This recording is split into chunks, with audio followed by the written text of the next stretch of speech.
Uh-oh. What's uh-oh? Are they okay? The Andromeda that's falling down, no, they're not okay. They'll be falling forever on the BRB screen.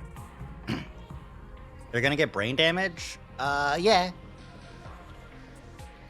But, you know. Can't break what's already broken. Hoshi-hoki time shit? I'm not familiar with that one. That one's news to me. Yeah. Vanilla's right. This is just normal. It just happened. The brain damage is like the... Yeah! Rari gets it. Rari understands that, if you're not here for the brain damage, you're not here for the brain damage. Oh, punishment time. Got it. No. Fucking just imagining putting in a Unity particle system to just add a pink blood splatter every time I hit one of these fucking cylinders. Just split. Split. I will say, definitely one of the most intriguing things is playing 100 line and having all these characters die with just red blood. It's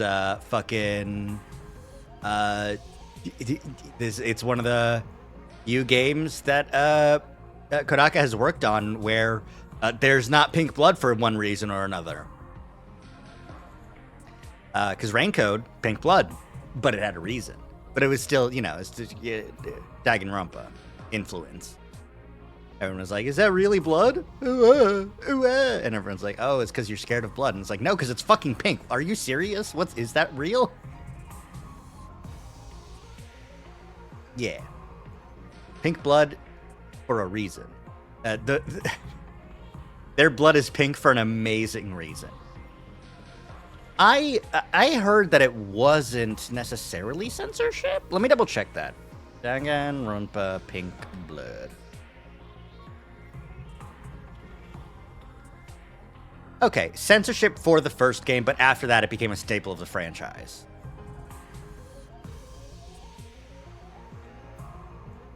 And, okay, yeah. So, censorship makes sense. It's still weird, because they are still dying in ways that are way more brutal than I think, the censors would be okay with. What do you mean they turned a guy into butter? They turned a guy into butter! What do you mean it's like, oh, the blood, oh, it'd be too spooky, it'd be too scary. The little kids that you're marketing this game for, they won't understand that there's so much blood everywhere. You do see the other character get burned at the stake and then hit with a fire truck.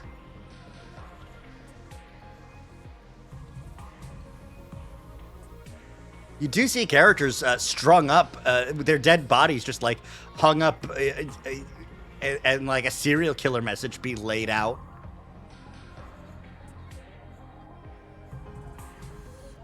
What else happens in the first Danganronpa?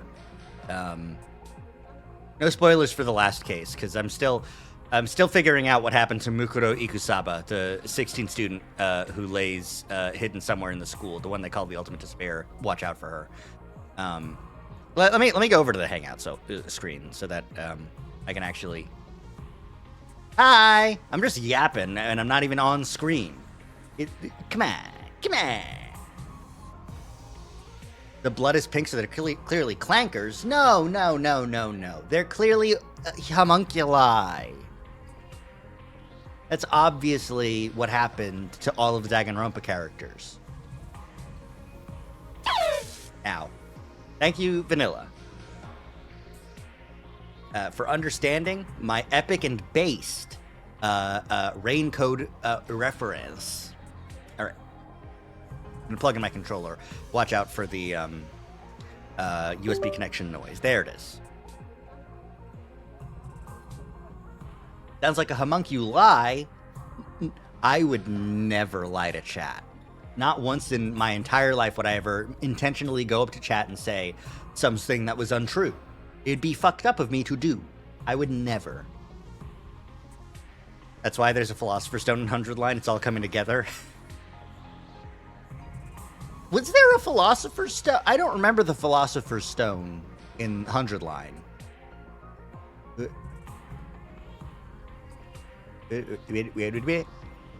200. Right. Thank you.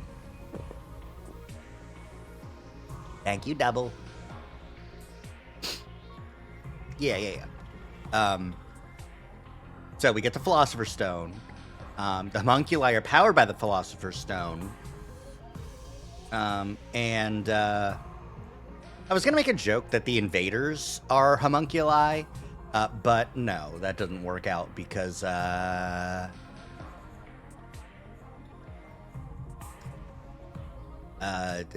we see their blood. They bleed a bit. Although I don't know that we see any other character's blood that doesn't have hemoanima. Katawa technically has hemoanima. I mean, Nozomi, Jesus Christ. What am I, Takumi? All the invaders have them, except for the, the little guys, the combat organisms. All of them got all of them got the cryptoglobin. So, yeah, but I would assume that she would still have like enough like in there. I don't know. Whatever. This joke's gone on too long. Let's get to gaming. There we go. Gaming.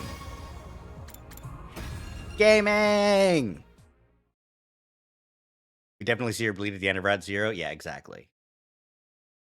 Okay, right. This is me. All right, let's go to the before decision. We need to figure out the person who killed Shoma. Now, I don't know. So we're going to guess.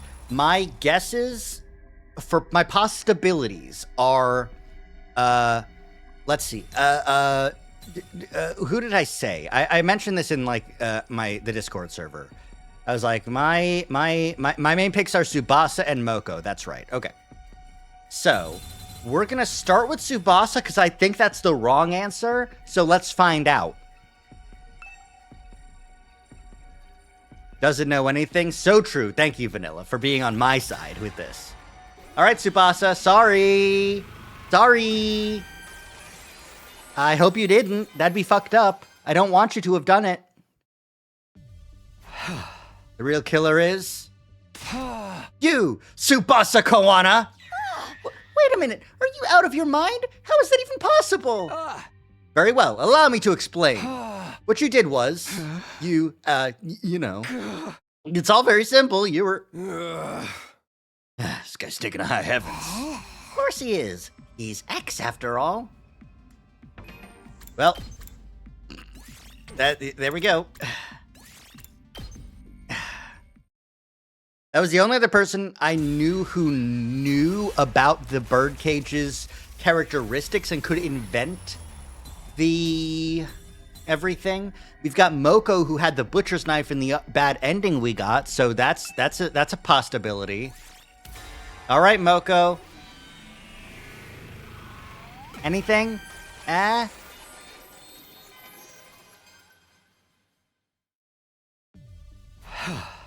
The real killer is... you, Moko Mojiro! Are you daft? Are you daft? How does... Oh my god, where's my Moko voice? I'm Moko Mojiro!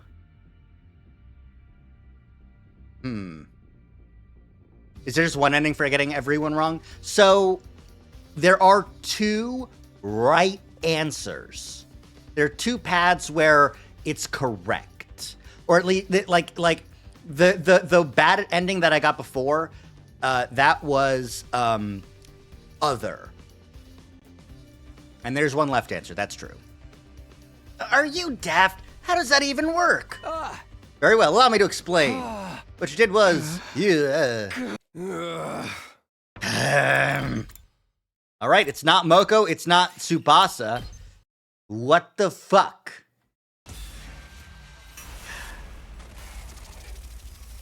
All right, yeah, no, I've got no fucking clue at this point now. I'm gonna say it was me. Fuck it. Takumi's the one behind this. We've discussed at length how Shoma couldn't be the one to kill himself because there was no drugs. I don't have any memories of it, but... Oh! We can just accuse ourselves. I see. The killer. It could very well have been me.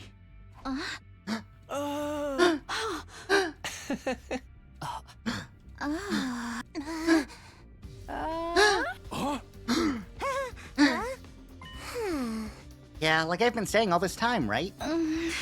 But how could you not have any memories? It's simple. I just don't remember. Then you cannot be the killer.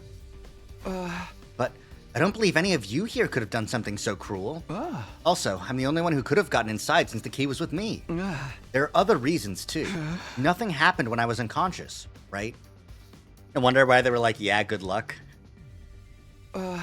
That would make sense if I was the culprit. The cause of my fainting disease may have played a part as well.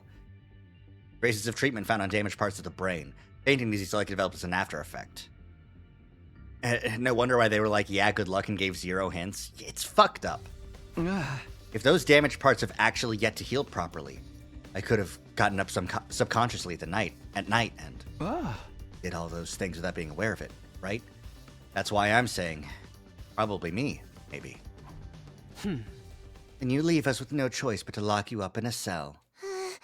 Are you okay with that, Takumi? No! Huh? You're still trying to put up a fight even after you've confessed? I wasn't confessing, I was just saying it's a possibility. But you were so confident you knew who the killer was. You're being utterly incoherent. Anyway, hold him down, everyone. Okay. Stop! Stay away from me. I said, stay away! I screamed and started running.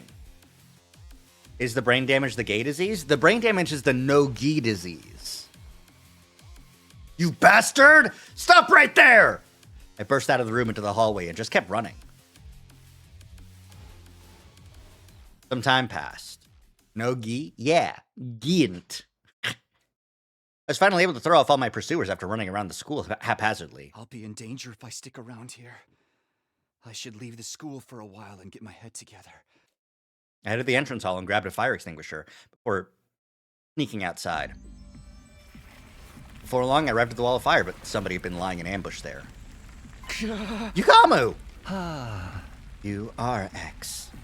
No! But you basically admitted it just now. I told you I was just throwing out possibilities. Save your excuses. Now I can finally kill you without regrets. What? Have you forgotten that I am an assassin? Wait, does that mean... Yugama pulled out a dirk and walked toward me with a smirk on his face. Ya-oh! No! Stop!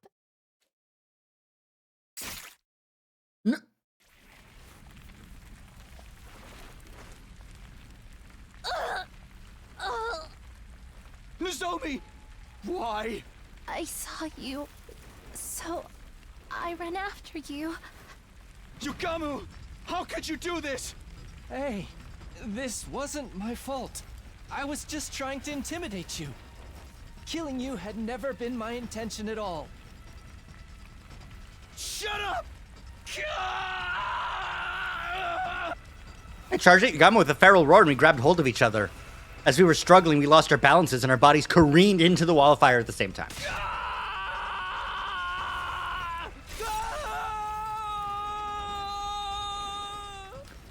The very next moment, our bodies vaporized in the blink of an eye. My consciousness ceased just as quickly as my body was reduced to ashes. Now we're both in the wall now. Oh, 7 Takumers. Deserved, honestly. 97, Mystery Root Dance in the Purple Flames. Ooh, what a name for an ending, eh?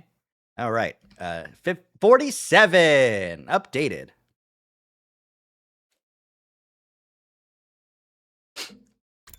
All right. All right. I've got no I fucking dia. Who could it be now? We've gone through Takumi, Moko, Tsubasa. I don't think it could be Ava. Could it be... I'm gonna say it was Shoma. Who could it be now? Okay, we'll do Shoma, then we'll do Eito. We'll blame Shoma again. It was the bee. It can't be the bees. There's no bees on screen for me to picky from.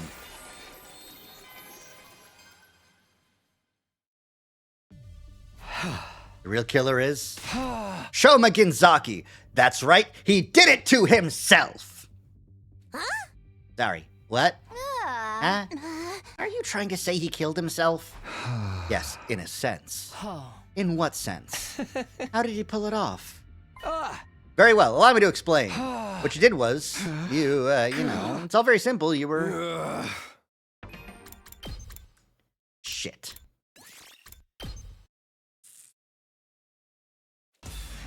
Okay, Eito time. He's still here. Eito's still the one behind it. He sounded so smart. He was about to get there, but they wouldn't let him.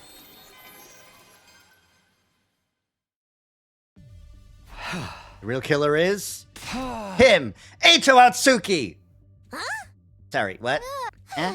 Eito's long dead, though. Yeah, you killed him yourself, Takumi. What are you trying to say? How does a dead body do any killing? Very well, allow me to explain.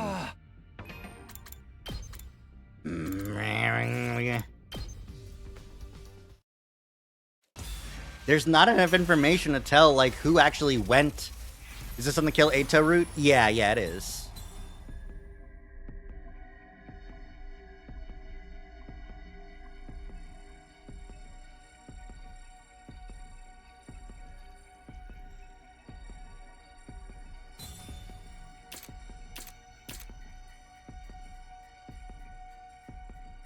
Did all the non-kill Eito routes? Okay, so if it's not... Okay, it's not Kyoshi because she's not smart enough to do this. It's not Ava. She has no reason to do this. She was betrayed by her ally. She killed Quenzele because fuck that guy. Well, she wanted to, at the very least. Dadami... I don't feel like she would... Hideko also don't feel like it's a wood situation. I think I already got Ima. Kako died. Gaku's dead. Could have been Shoma. She has a reason because someone wants her to, I think. Is she brainwashed? No, in this route, she's actually completely sane. This is a non-brainwashed Ava. All right, we've got... We can give it to Yugamu because in addition to being possible... for him to, like, come up with the method of murder again, he could have been the one to supply Shoma with the drugs. You think it could be Hideko or Yugamu? They seem the most capable. I think Yugamu would also, like, not only is he the most capable of killing Shoma in a brutal way, like stabbing a million times, but he would also be the most knowledgeable about the drugs to give to Shoma for the dilution. That whole thing, that was important. Let's give it a shot. Yugamu, it was you, Gamu.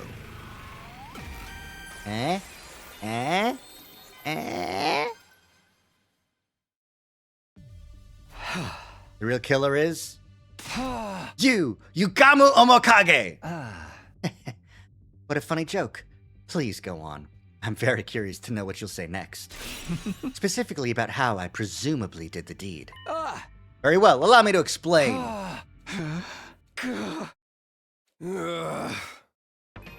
It was you, Gamu! Except it wasn't. Fuck! Okay. Wouldn't have been Hideko.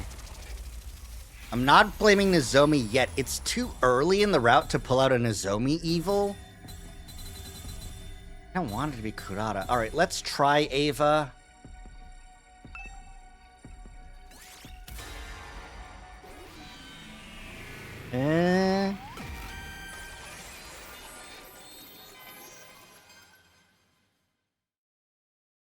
The real killer. Voiced! Voiced! No! Ava, how could you? You! Ava! What are you saying, Takumi? I came to the school on day 21. I couldn't have written the first threatening note or killed Gaku. That means I couldn't have been X. Indeed. What? I didn't say you were X. What I said was you're the person who killed Shoma. I did not. It wasn't me. It wasn't me. It wasn't me. Shut your mouth and just watch.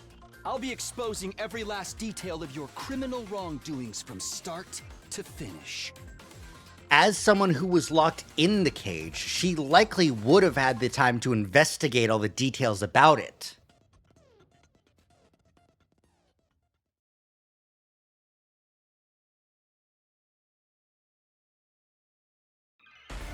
All right, let's get this sorted, eh? What makes you think I'm the killer? Before getting to that part, we'll have to explain how the murder even took place to begin with. Shoma's dead body was found in that cage. He had been stabbed multiple times. That means you had to have figured out a way to get inside the cage. But the door was locked. And you were the only one with the key, Takumi. Yes, I did have the key. So you couldn't have used it. You used another way to get inside. Another way? The key lies in the design of that cage. The design? What are you talking about? The bottom's not secured. The bottom part of the cage isn't secured in place. It's just a heavy iron cage mounted on a base. I don't understand. That cage isn't secured in place. What of it? That's... Nope, that's totally irrelevant. Nah, it's not. The cage could simply be lifted up. So you went inside from the bottom. What nonsense is this, Takumi? How is it possible for anyone to lift up such a heavy metal structure? Very true, that cage weighs about a ton. It's not something anyone can move with their bare hands. Wait, aren't you contradicting yourself right now? You claimed I lifted it up, but now you're saying it's too heavy to be lifted? Is there even any way to do that? Oh, damn it! I keep on going early. I want to hear all of the You things. used buoyancy.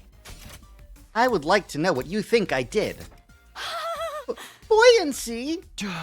That's right. You made the courtyard a watertight space by closing off the drains. And then you flooded the entire place. There's a fountain there, right?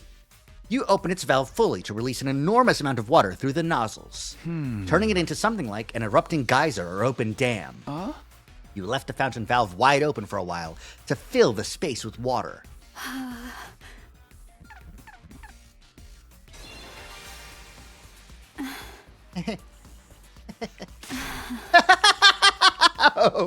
Oh, hi, Ava. Oh, I'm sorry. Your explanation was so outrageous I couldn't help but be amused. Takumi, do you not know how powerful water pressure can be? Even if we assume water was released into the environment after covering up any openings, some would still leak out because those walls would be under constant pressure from the force of the water. No, that wouldn't happen. That's how this place was designed. Because the courtyard was originally constructed for a certain special purpose. Special purpose? What special purpose? Now you're just talking nonsense. Nah. I'm talking correct sense. I'm talking good sense. I'm talking yes This sense. place was a biotope to be used for space development research. It was designed to be able to withstand atmospheric pressures. God damn it! That's what they wanted me to know! That's what they wanted me to know! God! Ah! Her fucking mask. The mask that can breathe water.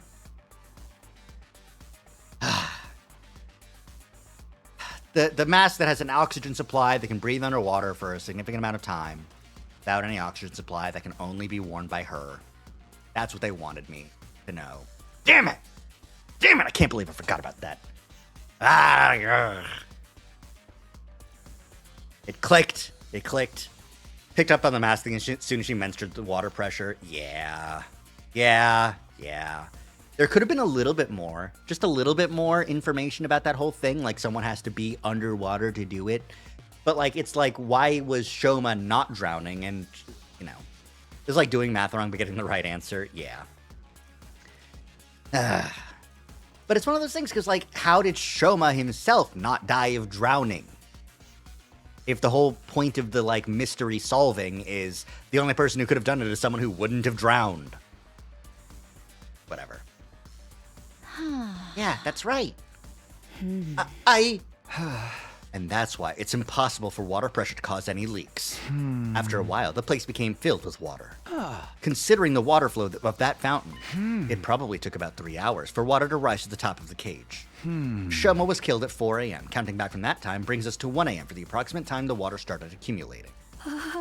Even if you were right, that entire cage is made of iron. It literally weighs a ton. You said so yourself. Do we know for sure that he didn't die of drowning? Could he have been stabbed afterwards? They did say that the cause of death was the multiple stab wounds. And not water in his lungs. No drowning. Just that his clothes were wet.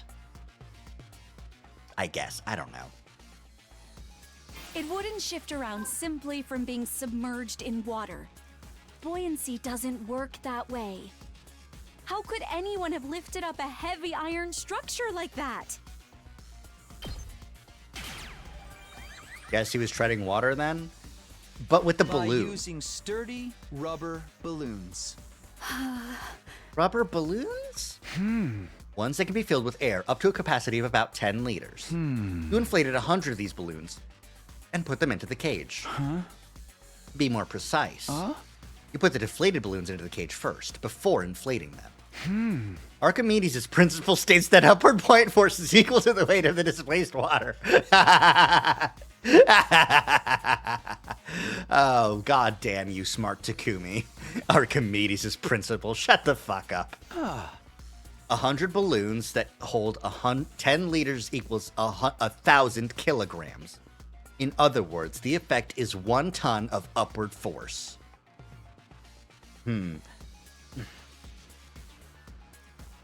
Since when was he ever this smart? Fucking never. The collecting his thoughts was him asking Nozomi for the answers, I bet.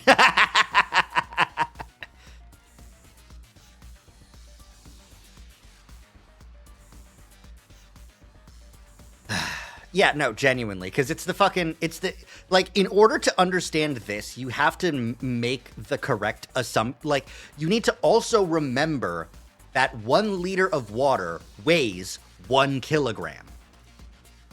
You need to remember that factoid. I don't remember that factoid off the top of my head.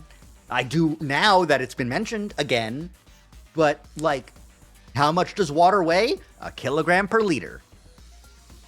So 100 10-liter balloons that you displace the what? No, Takumi's still like, hey, Nozomi, I'm trying to solve the murder. How much does... How balloon work on water? And she's like, well, Takumi, Archimedes' principle, and now she's just sitting back and being like, this motherfucker, he's stealing my entire flow. That cancels out the weight of the cages and reduces it to near zero. You'd barely need to use a single finger to lift it then. You were easily able to lift the cage with just the slightest effort. 110-liter rubber balloons, that's just not... It would be impossible for me to inflate so many balloons in such a short time. How could anyone have done that? More than likely, you used a certain tool. A certain tool? Gamma ray! What tool was it then? What exactly could be used to inflate that many balloons so quickly? Okay, actually, yeast is really fucking funny. How the fuck did you do it with yeast? You used yeast. His stupid fucking face. Yeast? I'm sorry. What has yeast got to do with anything? Wait, what did I get wrong? Ow, hey, it was funny. You have an infection from the cult root. Oh no! She did put a bunch of food all over herself. Anyways, you can have all the time in the world, but you'll still get it wrong because I'm not the killer.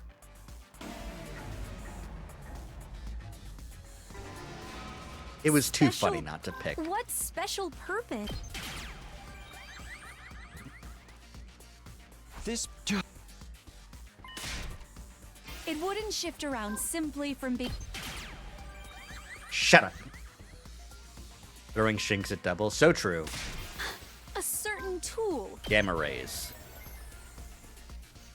You used lots and lots of gamma rays. The line delivery is fucking killing me. He does it. It's so fucking stupid. Oh my god. You used lots and lots of gamma rays. Can gamma rays inflate balloons? It's so fucking stupid. Special purpose?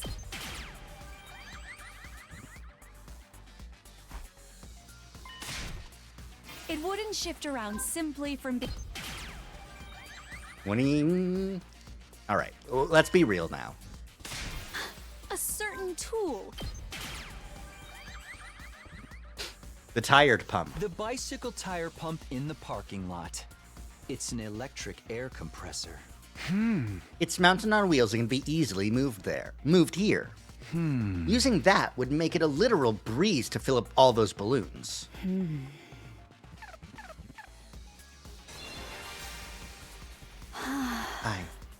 I see. That method does make it possible for the cage to be lifted up while it was submerged in water. But don't you find it strange? If the cage had been underwater for that long, Trema would have drowned inside. Yet the Revivomatic stated his cause of death as hemorrhagic shock.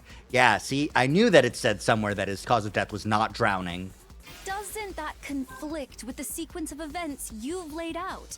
If your deduction holds true, Shoma would have drowned to death before he was stabbed. He breathed the balloon air? Oh, damn. Shoma likely breathed the air that was in the balloons. You mean he untied them? Huh? All while trying desperately to stay afloat? I've heard of more believable miracles. Wait, what did I get wrong?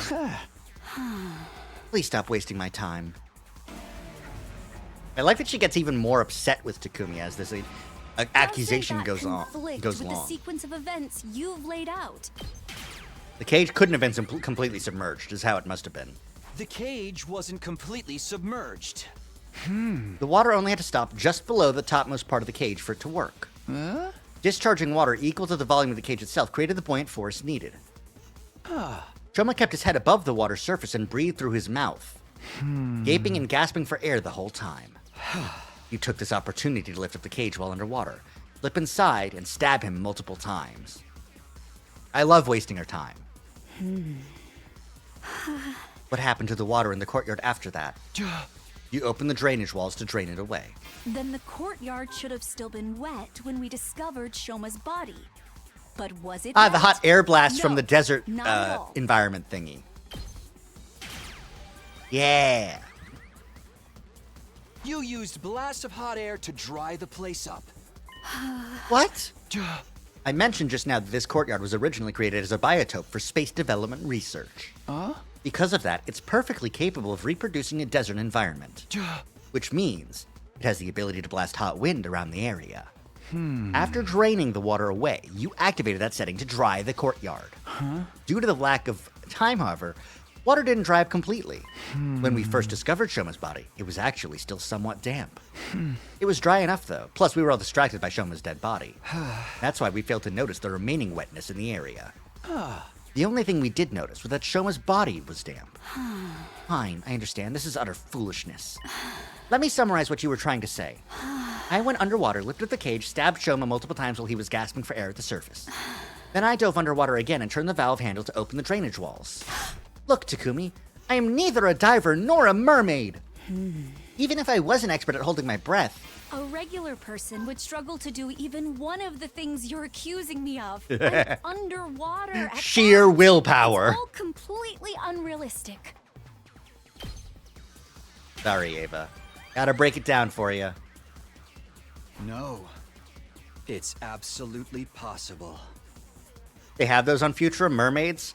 Well, you see, Vanilla. Aren't you forgetting a certain scenario that resulted in fish-human hybrids?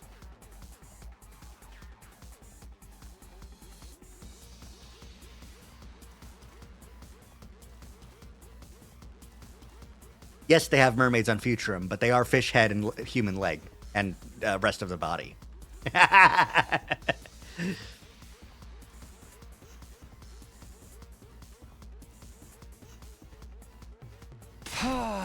You used your mask, Ava. Thank you for the cheese. I deserve that one. Reverse mermaid makes more sense. Exactly. Her idea of a mermaid is a reverse mermaid. And she's like, oh, you have reverse mermaids on your planet? That's crazy. Anyways.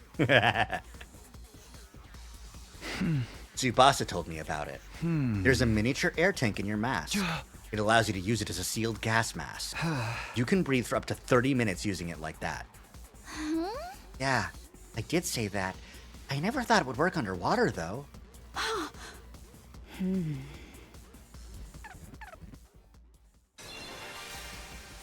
Yes, I remember now.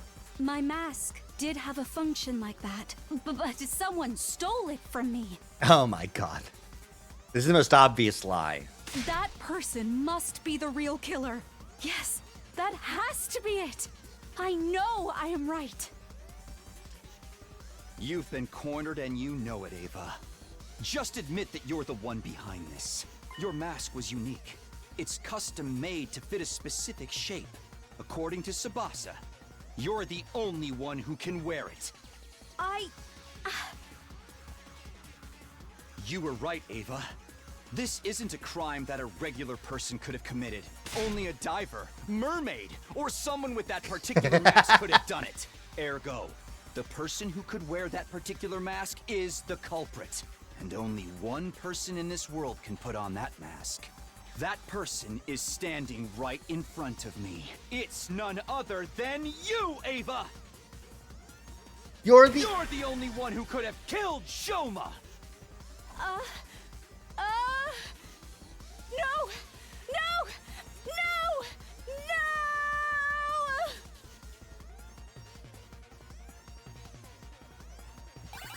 No! Oh, yay. Okay, cool. No! Poor Ava. Sorry you killed Shoma. I guess it's just revenge for the other times that we let Shoma kill Ava, that other single other time. He stole all the other Takumi's brain percentages. So true. Takumi, you're right. I killed Shoma. The method and flow of events were as you have deduced. I have nothing to add. But have I really done something wrong? I too had been threatened by X. I had no choice. When did you meet X? A short while before 1 a.m. on day 51. Just before the murder, I heard a knock on my door. And you opened it? Yes. Why? The thought that it might be X outside that door did flash through my mind briefly, but I am not a part of the SDU, and I wasn't even here when you saw the threatening note. I just assumed I could not have been on X's radar. Well, what did X say? I have the remote detonator that will trigger the bomb inside your body. Here it is, in case you think I'm lying. I'm going to give you some instructions now. but you don't have much time. Follow my orders quickly, or else. Should you go against me, or tell the others about my existence, I will detonate the bomb in your body immediately. Unfortunately, Tsubasa's an idiot and gave every single person a detonator for the bomb inside Ava's body. She just loves eating them. She did it in the other route too. She just loves eating those bombs. Wait, what's going on? How did X get their hands on the detonator? Huh? Maybe they stole it from one of us? No. X said they obtained it through the proper channels. From Tsubasa herself. No! I duplicated the device and gave a copy to everyone. I'll pass you yours later, Takumi.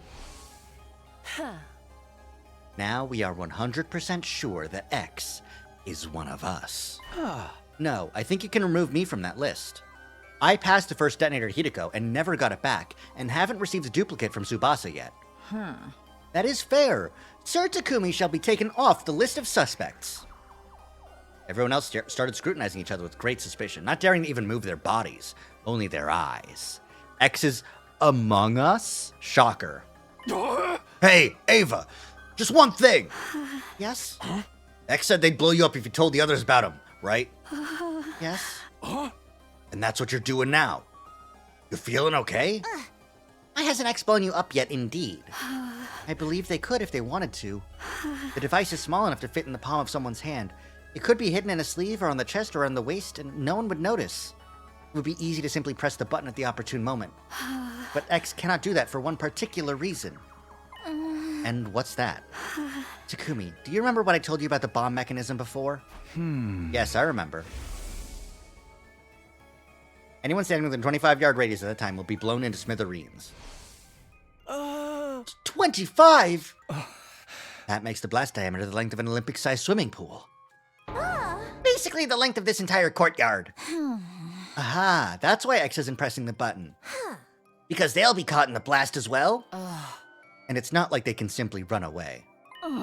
Taking such action is as good as admitting you are X. That's why X has got their hands tied, eh? This is the perfect opportunity. For what? For us to get more information about X from Ava. Since they can't blow her up, we can ask her anything we want.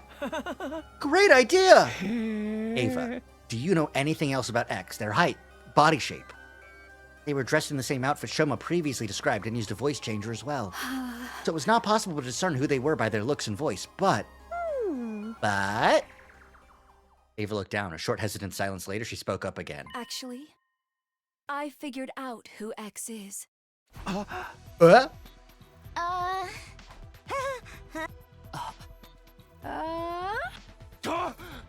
How'd you figure that out?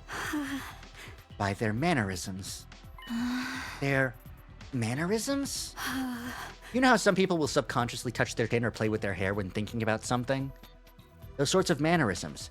They tried really hard to hide it, of course, but I still managed to pick up on them. So, who is X? All right, I will tell you. X is. The real identity of X is. Suddenly, a sense of dread washed over me. My mind started working overtime as I went through all possibilities. Maybe X would really press the button now? Everyone thinks X won't do it because that would mean blowing themselves up as well. But if their identity was revealed, it would be the end for them anyway. They might even prefer to die with everyone in the blast over being caught and imprisoned. But in that case, why weren't they pressing the button now, before Ava could reveal their identity? Were they banking on the possibility that Ava might say the wrong name? If she did, X could just sit back and watch the show without doing anything. And if she really said X's real name, they could always press the button at that time. Surely that was why X was adopting a wait-and-see attitude right now.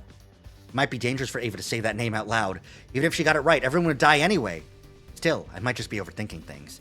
X could be hesitating simply because they were afraid to die. What do I do? What should I do? There was literally no time to hesitate any longer. My final decision was...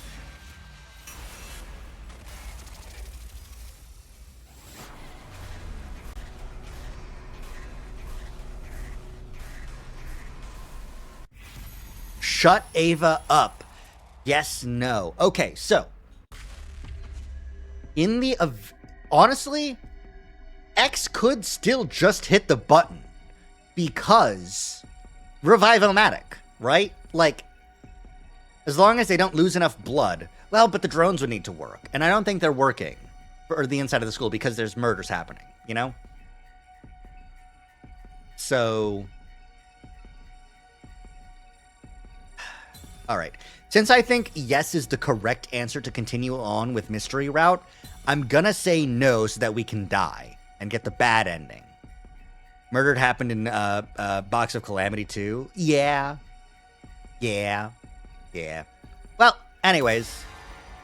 Ava, come on. Just tell us who X is. I'll just go back in time and time travel and figure it out anyways. I decided to let Ava finish her sentence without interruption.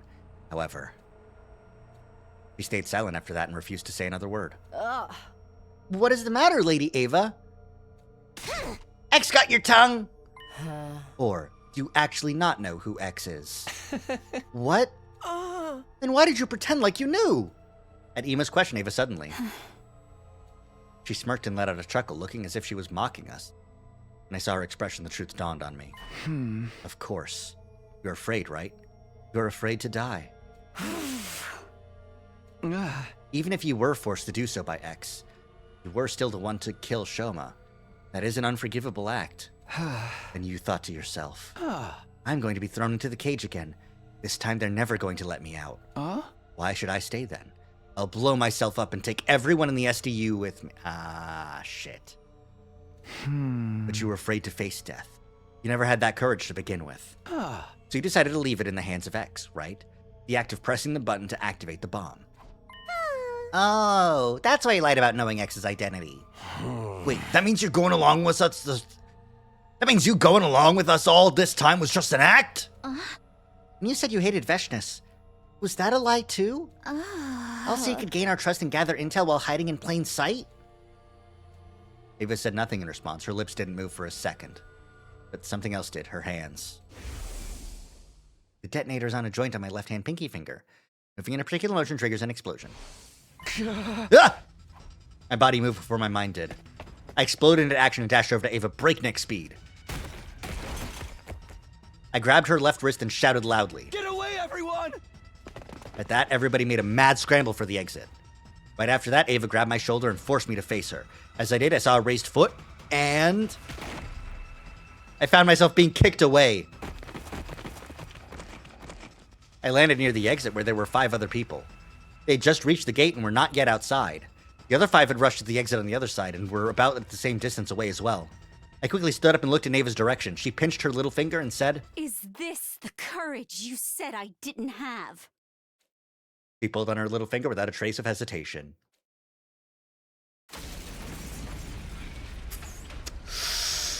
Ah, damn. I was incorrect, huh?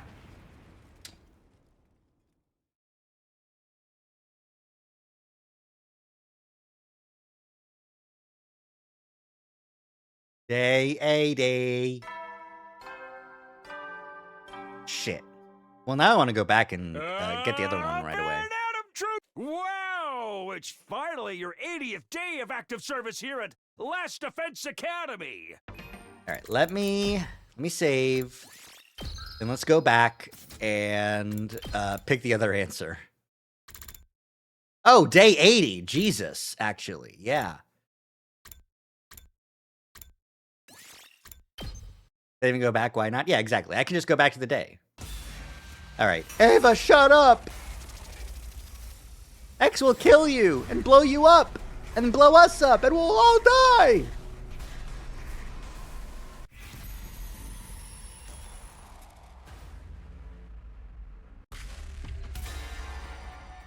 All right, let's get this bad ending. I'm assuming it's a bad ending. This route feels like killing game route in that there's a path forward. Ava, stop! Don't say anything. Hey, what are you up to now? Wherefore have you stopped her? I explained my reasoning to the others. I get it. You're afraid X may try to take us all down with them? At that, all of a sudden, we heard.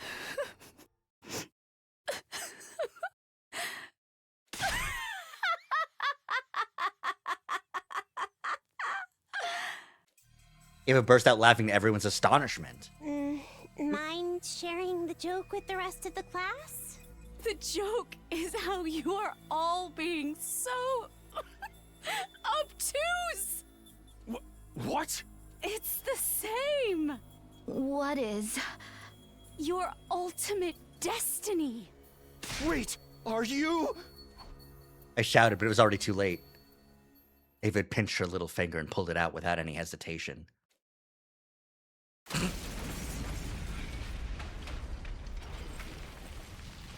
Damn. Just fucking doesn't matter whether X does it or not. I'll fucking do it. That's really funny. Great work, Ava. You did it. Pinky promise. Well, 48.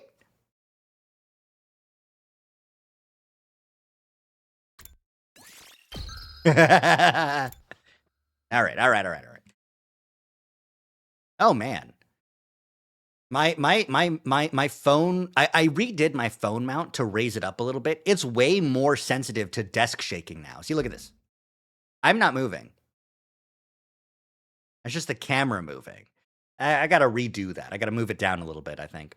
Get it more stable. Anyways. Here we go.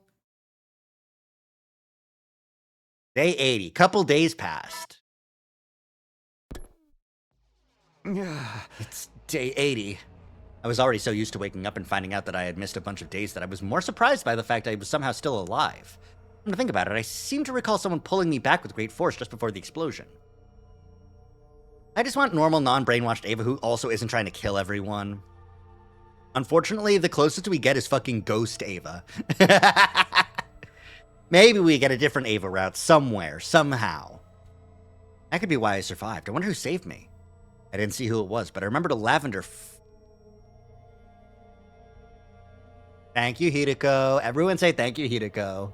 I can think about that later. Is everyone okay? I stood up from the makeshift bed, pulled open the curtain divider, and stepped outside. And then... What do you mean Tsubasa and Moko are gone? Exactly what I meant. They're both missing when I woke up. You were the last to be on watch last night, right? Yes, but halfway through my shift, I felt a pain on my mouth like something had pricked me. Somebody must have jabbed me with that stolen anesthetic, because I blacked out immediately.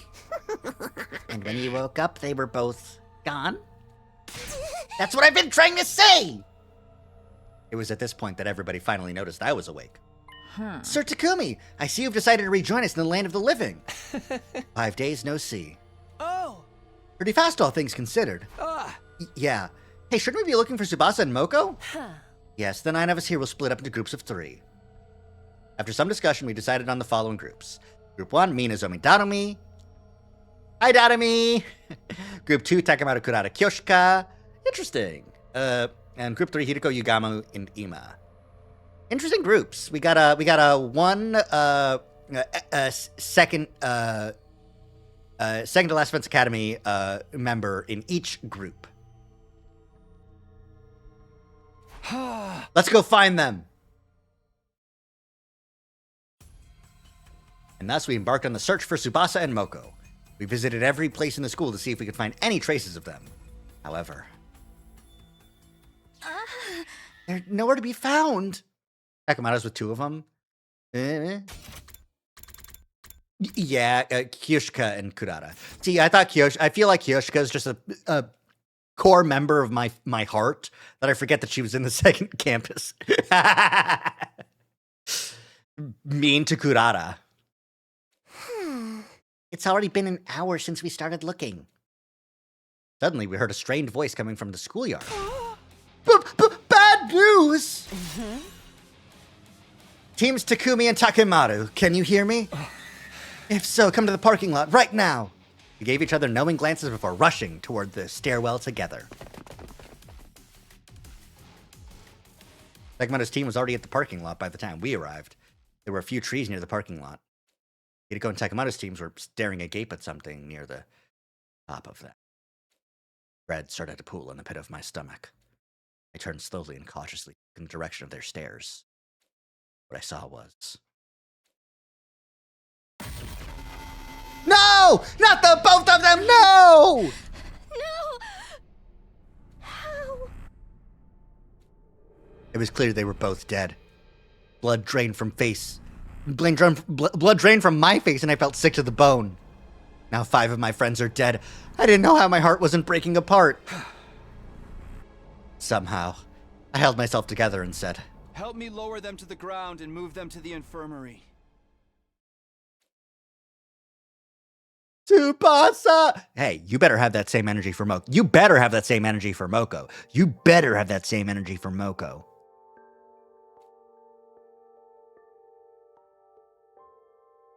Subject, Tsubasa Kawada. Cause of death, hemorrhagic shock. Estimated time of death, day 80, between 5 and 8 a.m. Multiple stab wounds on the chest and abdomen. The murder weapon is likely a sharp blade about 8 inches long.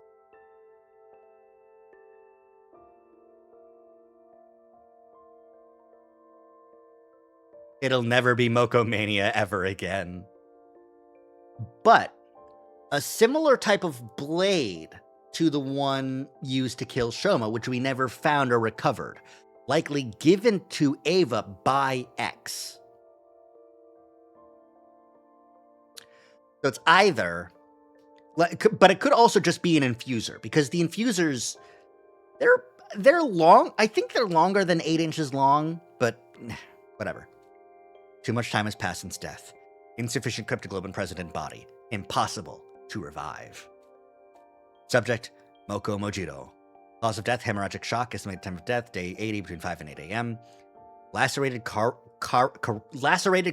artery. The murder weapon is likely a sharp blade of unknown length. Too much time has passed since death. Insufficient cryptoglobin present in body. Impossible to revive. After everyone had a chance to view the monitor, the mood in the room turned utterly gloomy. We silently moved their bodies to the morgue.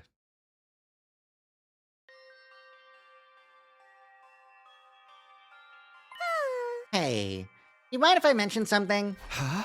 Go on. Hmm. It's something I noticed about Tsubasa's back. She got her heart stolen like the others? Wait, how did you know about the hearts being stolen? Oh.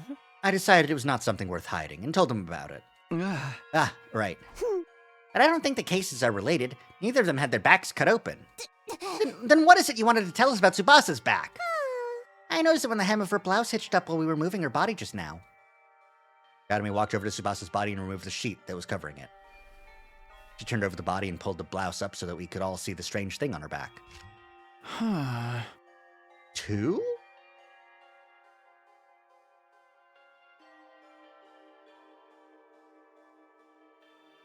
Hmm. Think so. Could be a Z or an N as well. I don't know. That's absolutely a 2. There's no way that could be anything other than a 2. Huh? The mark is small enough to be completely covered by a hand. Huh. Not located in the center, but more toward the left side of the spine. Huh? This is indeed curious. Purplish color even makes it look like a bruise. Oh! What could this number mean? Nobody had an answer to that. I checked Moko's back as well, but there was no markings on that at all, let alone one that looked like a number. After that, we turned them both back around and closed our eyes and put our hands together to pay our respects. Moko! Moko! Moko! Izumi clung onto Moko's body and wept bitterly. Her anguished chokes and sobs reverberated throughout the hushed morgue. Tsubasa? Hi, Monokuma. 2. 2 living idol.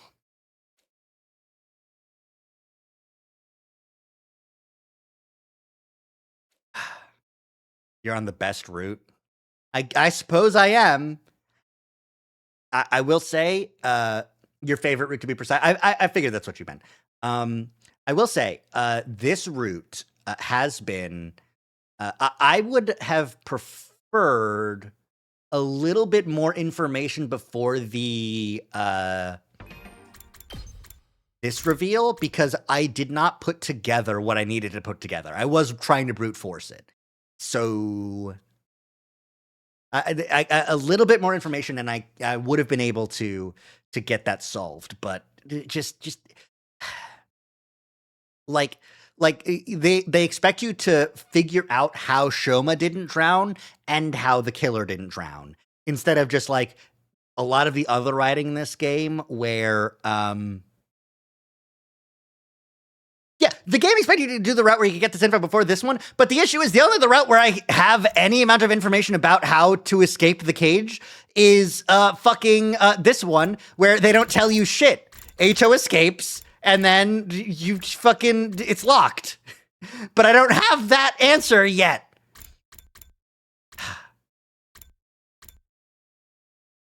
The golden route, as you call it. Ugh. Anyways. Night soon fell, and when bedtime approached, Kurata suddenly brought something up.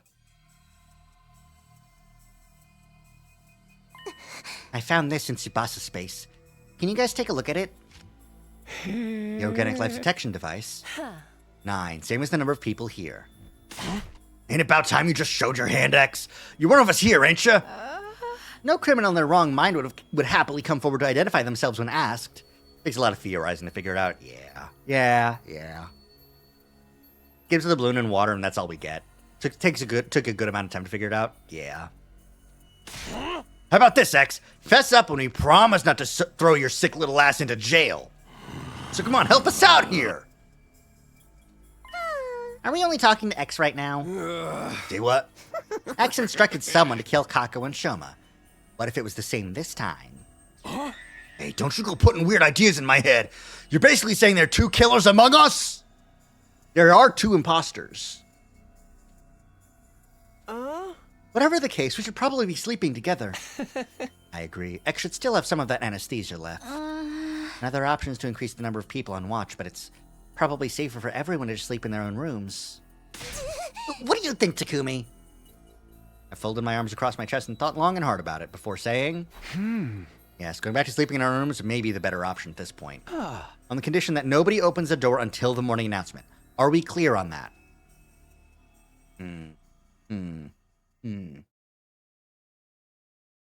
But then the issue becomes the same thing that happened to Shoma, where X hides in someone's room. Up and out of troops! Time to rise My and hands! shine! I was just taking a sip from my Baja Blast. Come on. Get ready for your 81st day of active service here at Last Defense Academy! Don't you fucking dare, Windows. Windows is trying to tell me that this is like a camera that I'm plugging in. It's a Leap Motion, you sick fuck. Don't you give me desktop notifications about my camera. Do they not have keys to their own rooms? Can't they be locked from the outside? I don't think we've gotten a lot of information about the locks on the rooms. But we've had a room being broken down a handful of times.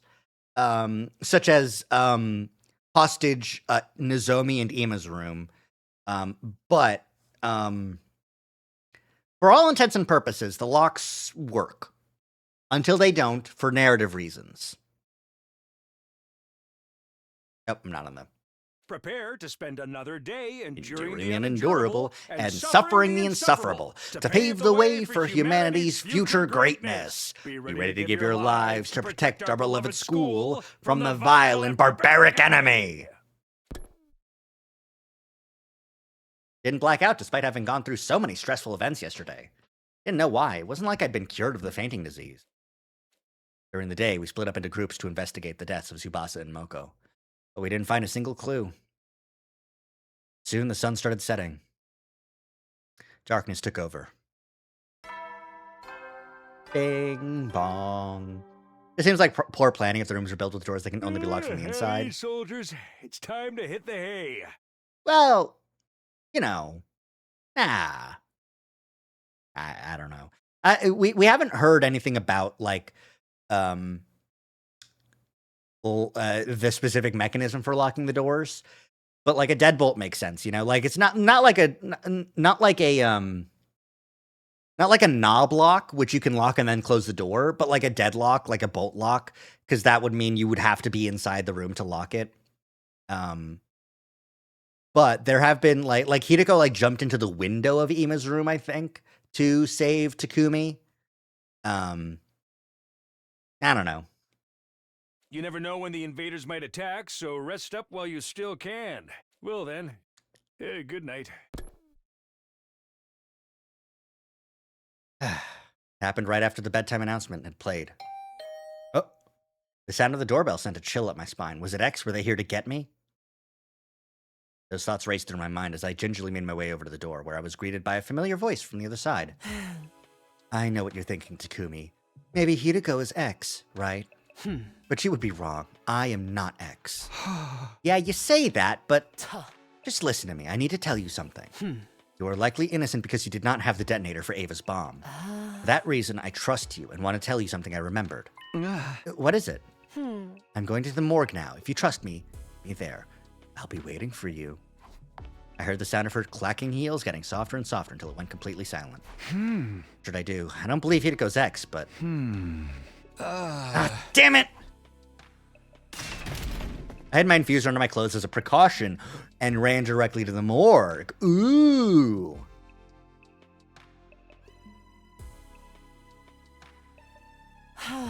I've never met an idiot as stupendously naive as you. Did you even consider what would have happened to you had I really been X? You said you weren't!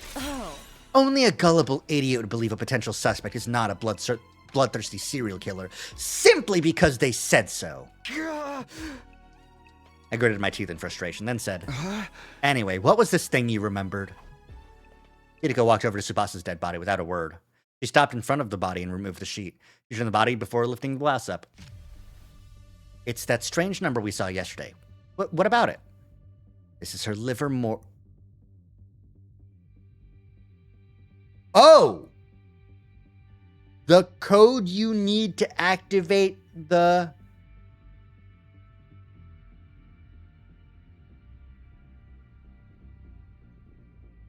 The smartest Takumi has ever been, and he still got scolded by Hideko.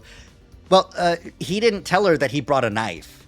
But by keeping that fact secret, that's, you know, smart. But he has to get scolded anyways. But yeah, it's liver mortis. It's zero escape time. We're gonna get the codes. We're gonna go back in time. Gotta find all the secrets that happen only when you kill a person. Lope. Oh, well. Shit. Give me 1 second because in the process of moving my thing, I did not plug the iPhone back in for the tracking. So give me a second.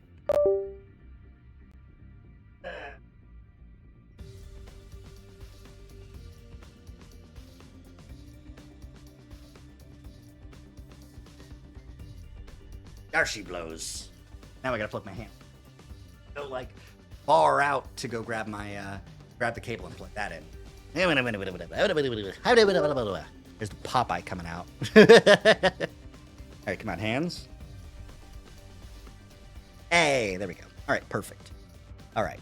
The liver mortis code, the password for the bombs, the password to the red lion eat the sun. Or the twin lion. The lion eat the two suns. The green sun. The green sun. But yeah, the liver mortis code, eh? Liver mortis code? It's a unique number that appears on the back of all SDU members when they lose almost all of their cryptoglobin. Only those from Team 1 have this. Where did you hear about this? That is a 3-day-long story. I can tell you another time. All I can tell you is now is that this is a very reliable piece of information. She moved to Shoma's body next, removing a sheet covering him. She flipped his body around so that his back was facing up. There was a large gaping hole there. Shoma too? Yes. I believe X must have done this. But when? We've been moving in groups ever since he died.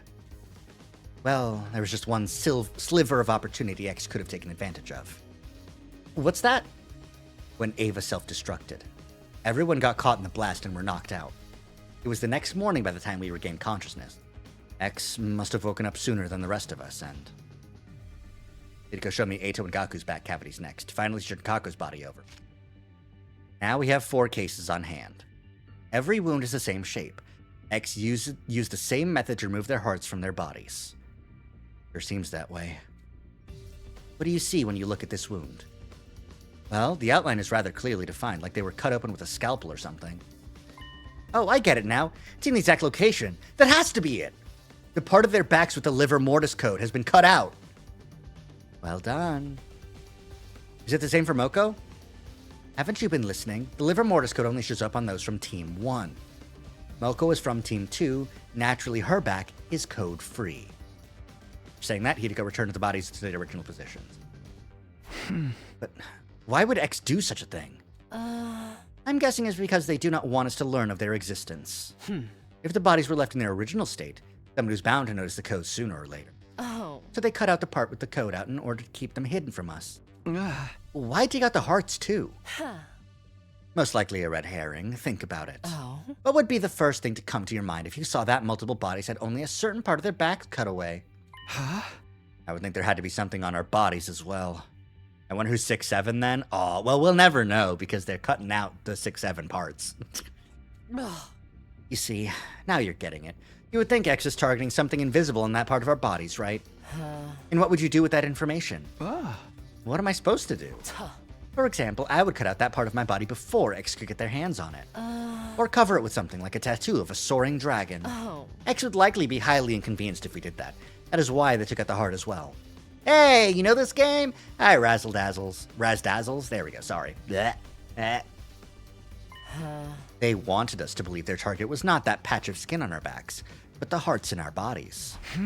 That's why X did that. Though that still leaves us with one question. What's that? Oh. I'll explain later. You see, X's objective has to do with knowledge of the liver mortis codes. Ugh. Our current hypothesis is that X cut out that particular part of the skin. Not because they were avid skin collectors, but simply to stop us from knowing about the existence of the codes. But if that is true, Oh. why set up the red herring? Tuh. Because if X's objective was only to know what the codes were, they could have simply gotten rid of the bodies once they saw it. They could have tossed the bodies into the wall of fire, buried them in the forest. Yet X did none of these things. Why? Not sure, but maybe they needed the bodies to be left in the morgue for some reason? You think so too? Yes, X clearly wanted to leave the bodies in here. Oh. But by so doing, it would allow us to find out about the existence of the liver mortis codes. Tuh. That is why they went through the trouble of setting up such a complicated red herring, removing the skin and hearts of those already dead. So the question is, why does X want the bodies preserved? That is what I'm trying to find out. Let's put that aside for now and talk about something else. Why does X want to know what the liver mortis codes are? It has to do with the distress signal transmitter. The transmitter the boy with the undying flames told us about?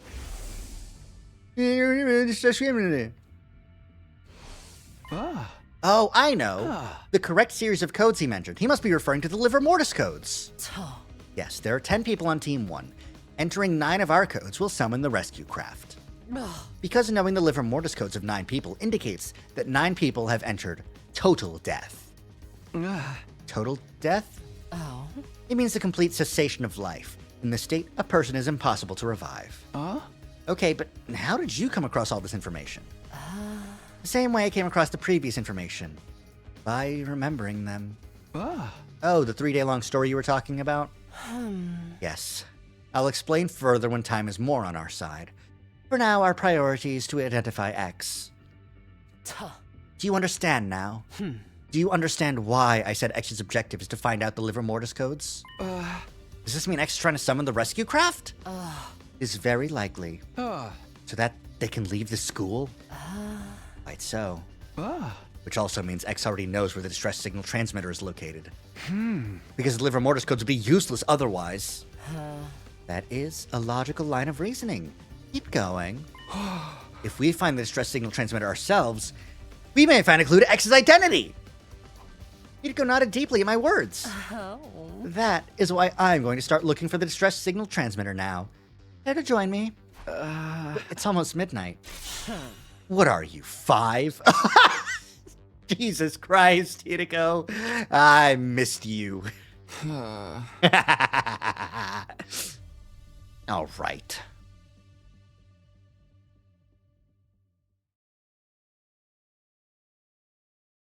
Day 82. Hideko and I ran around the school all night in search of the distress signal transmitter. We found nothing in the end. It's almost 6. We're not in our rooms for the morning announcement, and the others may suspect us of being X. Yes, we should call it a day for now, and just as Hida goes about to finish her sentence. Kurata? Huh. Hide yourself. What in the world? Huh? You made the rule that we should never go anywhere alone, remember? So why is Kurata wandering around by herself then? A green pumpkin! Ah, scary! Happy Halloween. Oh, now that you mention it. We peered out from around the corner of the hallway to see where Kurata was going. She quickly vanished in the direction of the staircase. Interesting, because... Oh, you never made it this far. So here's where we're at. I wish I could zoom out even further, but like we're at like 48 out of 100 endings. We're on this spooky, scary mystery route, and it's fucking man. Yeah, we're pretty in here. Sound of footsteps on the floor above us slowly became softer and softer until we heard the roof door closing. Then there was silence. Huh. Kurata went upstairs. I mean, we are on the ground floor, Tuh. but she just came from that staircase. Why would she come down the stairs just to go up again? I only made it day 10 crazy. I found out they don't die, and then it got too text-heavy. Okay, that's fair. If you're not ready for a game like this in terms of, like, reading a bunch of text and stuff like this, I can absolutely see it getting rough. So I hope you can enjoy your time hanging out with us as we go through this insane route. Maybe she didn't come down the stairs? Huh. Are you saying...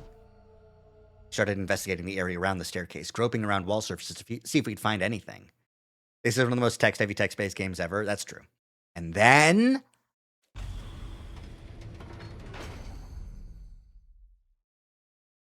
What is this? Oh my god! Another secret... How many fucking secret rooms does this goddamn school have? A secret door. Let's see what's inside. Yes. My first introduction to the series was Raincoat, and it was much easier. That's so true. It was extremely voice acted. Which, a lot of budget spent on that game. For sure. It's wild how much budget was on Raincoat. We played that. It was good. I liked it. I'm posting. Raincoat mentioned new viewer. I gotta post it. Vanilla, you understand, right? You understand. YouTube.com. Meh.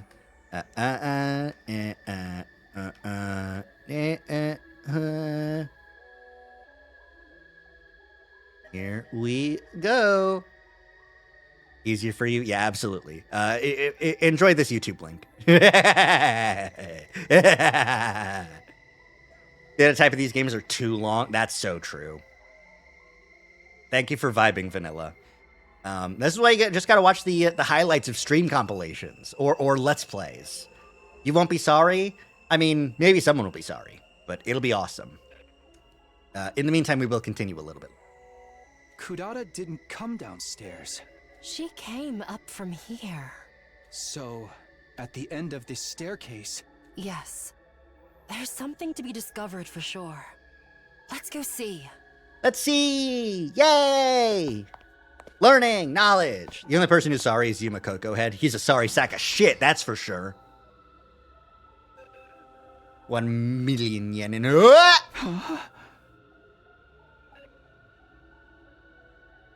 Oh, could this be? Is this the fuel storage for the cryptoglobin necessary for the escape pod? This place. I cannot believe we are still discovering new places in the school on day 82. Huh? It's freezing in here. Your unfunny jokes made the heat in the room shrivel up and die. I don't recall making any jokes. There's a device of some sort in the middle of the room. You should check it out. Hideko and I approached the device and stared at the display monitor. Is this what I think it is? There was a user manual of sorts in the bottom left part of the screen, which read, Distress Signal Transmitter. Enter the liver mortis codes of each SDU member in the blank spaces on screen. A distress signal is transmitted when the 9 correct codes are entered. However, should a single incorrect code be entered, poison gas will be released from the tank behind the device. This is a special gas designed to instantly dissolve all types of physical objects. Neither a gas mask nor a biohazard suit will offer any sort of protection against it. You have been warned. Oh. This is it. This is the distress signal transmitter we were looking for. To think it's been here this whole time. This is a major discovery. In my excitement, I started looking around the other areas of the room. Next moment, I felt my blood going cold. I saw something I hadn't noticed initially because all my attention had been on the device. But it's full of gas. An object in the corner of the room. No, that wasn't an object. It wasn't. That was... No! No! No! No! I was like, oh no, it's Kurata. It's Kurata's the ex's. No! No! Kurata, I'm sorry for ever doubting you. No! The pumpkin-headed person was actually X taking the pumpkin head. This is Tomato Bitch. We love her. She usually wears the green scary tomato head. But the evil one who killed her took the tomato head. It was a disguise. No! Kurata Osuzuki's dead body. Wait. What? We have to take her to the infirmary. Don't bother. A dead body doesn't freeze up that badly within an hour or so. Oh my god, was she strangled? Was she strangled? Look at the marks on her neck. Oh no! So, she's been dead for a long time? You have eyes? Can you not see? This is definitely Kurata Osuzuki. I know because I've seen her real face before. The one beneath her usual tomato head mask. I've seen her face before too. On that note, do you remember who we just crossed paths with? God, what a terrifying possibility. Yes. Someone dressed like Kurata. But the real Kurata is here. Which means... Impressed it was finally used as a plot point. Yeah. Who the heck was that? One thing is for sure. That person is none other than X themselves. Honestly, we should be running up and checking Kurata's room. Like, the person just went to the roof, right? So, all we need to do is sprint back up those fucking stairs, lock the roof down, and figure out who has Kurata's outfit.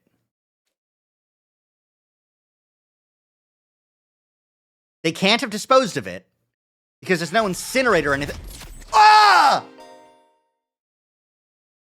You have arrived at Story Lock 3. You will not be able to progress without meeting certain conditions. Try exploring other branches for now. Unlock conditions, reach Story Lock 2. Oh my god. The conditions to unlock Story Lock 1 have been achieved. But Monokuma said that this was one of the routes to figure out how they did the cage escape, but you needed the cage escape to get to Story Lock 3, which is the requirement to get Story Lock 1, which...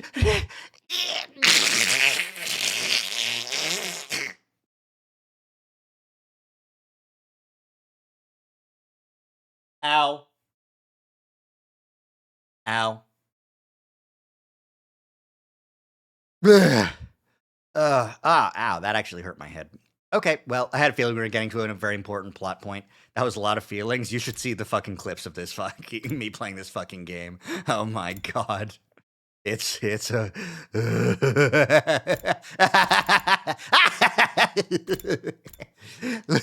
living idle, living idle, living idle. Boy, this line is complicated. It sure is 100 of them lines. You could say there are 100 of them. Yeah, you could say that. I got so shocked by the Story Lock 3 fucking pop-up. Just, oh my god.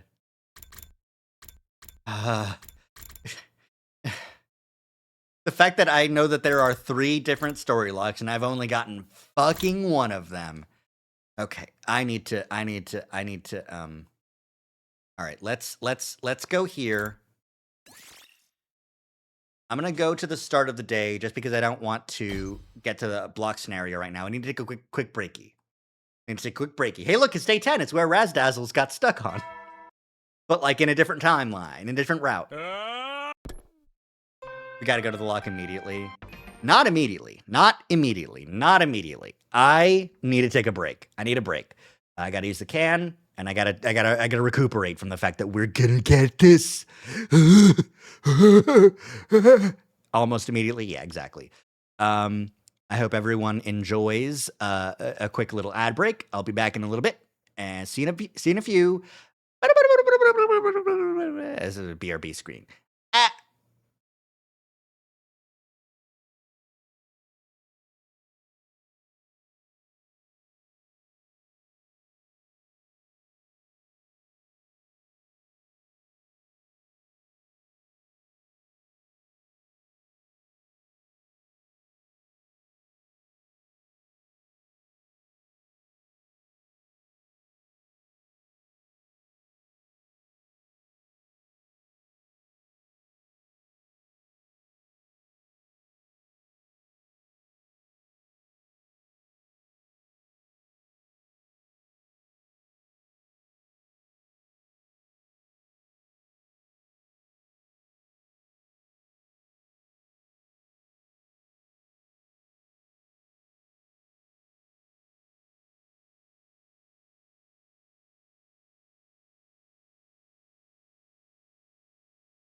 Okay, I'm back.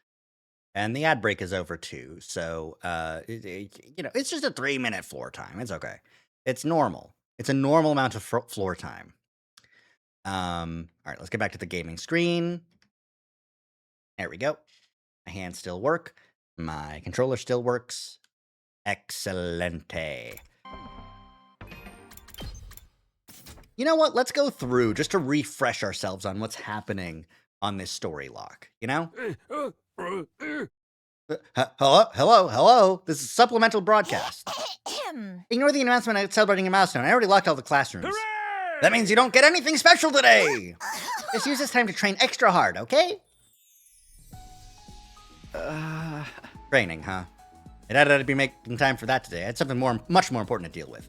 Namely, picking things where I left off with Hideko. She'd blown me off again last night. I was getting tired of this. Today's the day I get the truth out of her.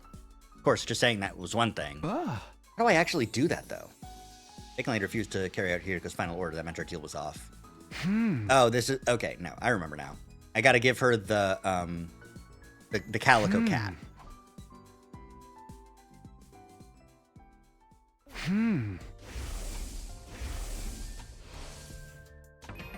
Let me just skip ahead to the blocked scenario. Here we go. First time seeing a story unlock. Open. All clear. You found it. You seeked a way out. Open sesame. Open a new story route. Speaking, neither of us are time travelers in the way you think we are. Uh-huh.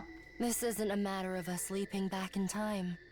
It's more that we're trapped in a time loop. That goes for me, and you too. You're the same as me, Takumi. You're not a time traveler. You're a time looper. Start of the same conversation. I remember her saying this. The moment I heard those words, my head seemed to fill with a blindingly bright light, and then...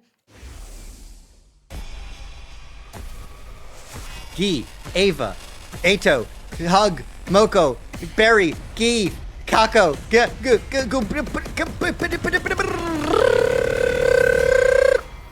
Kisu. Holy shit, we got all our memories back? The next thing I knew, I was back in my room, lying on my bed. Hideko was there with me. You said Ava was Kurata. Yeah, there were many things happening on screen. There was Kurata. But I feel like a lot of those weren't strictly necessarily endings we needed to get in order to get to this ending. Like, it wasn't just CGs that happened for ending 37 and 36, you know? Like, yes, it was ending 37, yes, or 36 and 34, whatever it was. But, like, it was also other ones. Is it dependent on what endings you actually get? Or was that just a flurry of a bunch of different endings, including ones maybe I haven't gotten yet, just to do it to it, you know?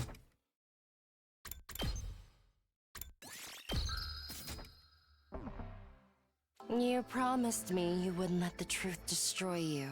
And yet, you fainted the moment you heard it. What are you? A salmon roe? And then my mind got flooded with the thoughts of mackerel, and then I fainted again. Most of those were on parallel paths on those routes. That's true, but you didn't, strictly necessarily speaking, have to see them. I did see them, but strictly speaking, where's my face? There's my face. Strictly speaking, you didn't need to. What do you mean by that? You're soft and squishy and fall apart when the heat is on. Sam, roasted. That is true, though, yes. She had a point. I held myself up and got to my feet. Sunlight was streaming in through the window. I must have been lying there all night. I remembered about the other times I've lived through these 100 days, and about what happened in those other... Yes, we should call them timelines. Oh? But not all of them, right? Yeah, it's all a little fragmented. Oh. How many did you remember? 10, 20? More than that? Ah. No, not even that many. You're still just a beginner. A beginner? Although I didn't recognize the scene with someone laying on their back with the other people holding them down. No, that was Takumi getting impregnated by Gi. That was the Queen Gi climbing up. Come with me. Hey, where are we going this time? You wanted to hear the whole truth, didn't you? It's not something I can talk about here. You didn't have to say it like that? Yes, I did. Yes, I did. where do you think you are? Ow! You think that's air you're breathing? I'm back. Here I could have left the room, still feeling a little clueless. I followed her. And then story lock 2 immediately. We should be safe in here. First, I want to hear what you know. Which TL...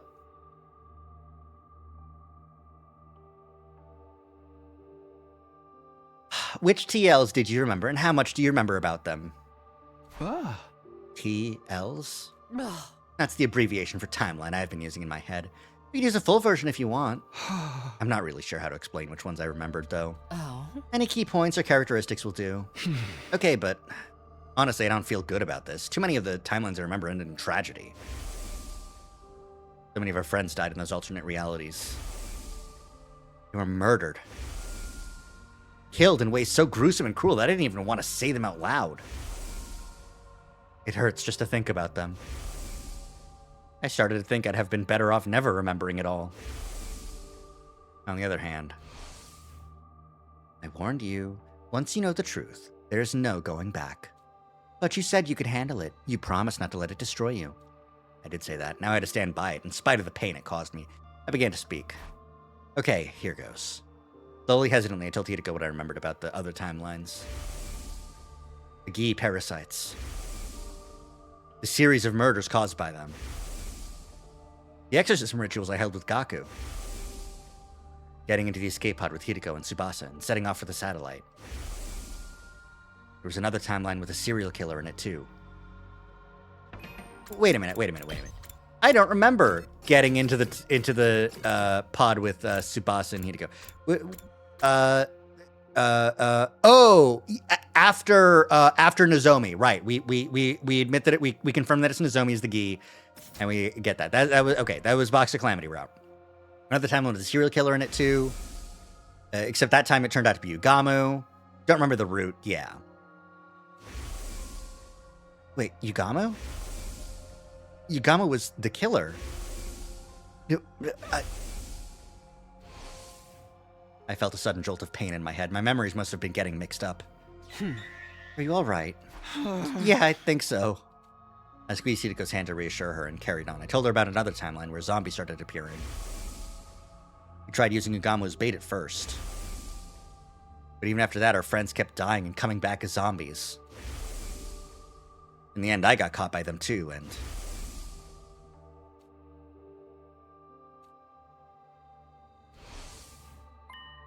Wait a minute, did I become a zombie in that timeline as well? Yeah, you were killed on day 58. I think I remember that. The zombie ate to attack me from behind. But after that, there's nothing. I guess you wouldn't remember being a zombie, huh? Of course not. By that point, I wasn't me anymore. We'll talk more about that timeline later. Tell me about the others. I nodded. There's not much to tell. There's just one more I can remember. That one all started with Gaku being killed. Then Kako's body was found. She'd been poisoned. After some investigation, it was Shoma. Killed by Ava. You know about Ava, right? You don't have to check in with me like that. Assume I know everything besides what happened while I was zombified. Okay, well, Ava activated her self-destruct device and died too. But that still wasn't the end of it. The killings continued. Next to go was Tsubasa, then Moko. And then Kurata was found strangled in the secret room in the school's basement. And that's all I know. Shoma and Ava both mentioned a mastermind called X, but we never figured out who that was. Probably them who killed Gaku, Tsubasa, Moko, and Kurata, though. Hideko pushed her glasses up and directed a piercing glare at me. Is that really everything? Yeah, of course. She stared into space for a while, her expression unreadable. She was clearly thinking hard, but about what I had no idea. Takumi remember being a zombie, though? Yeah, but that's because he's awesome. Finally, she spoke. I take back what I said before. You're not a salmon roe. Your mind has a tempered steel shell that can shrug off any attack. What does that mean? Don't worry about it. You'll understand soon enough. Damn it, he had another story like, didn't he? Perhaps, maybe. Why do we keep moving around? To throw off anyone who might be trying to eavesdrop on us. Is someone really doing that? Probably not, but it pays to be careful. So going from place to place is safer than staying put and going through the whole story. Hideko nodded. I suppose it's my turn. Ask me anything, apart from my credit card information. Okay, well, first of all, I want to know about your memories. When did you start remembering other timelines? Do you remember what happened on day 3? That's when you decided to keep it a secret that you'd come from the future. And you made up the story about reading Eito's diary to explain how you knew what he was up to. My memories returned right after that, although I don't remember everything either. So far, I've only managed to recall 146 timelines! Ooh, boy. 146? Yes, I've been through at least 146 loops, and most of them made it to day 100. doing the math, that's 14,600 days divided by 365. That makes 40.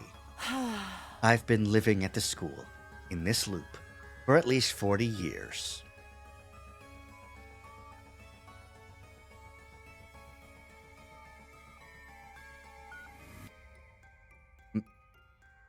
Mommy?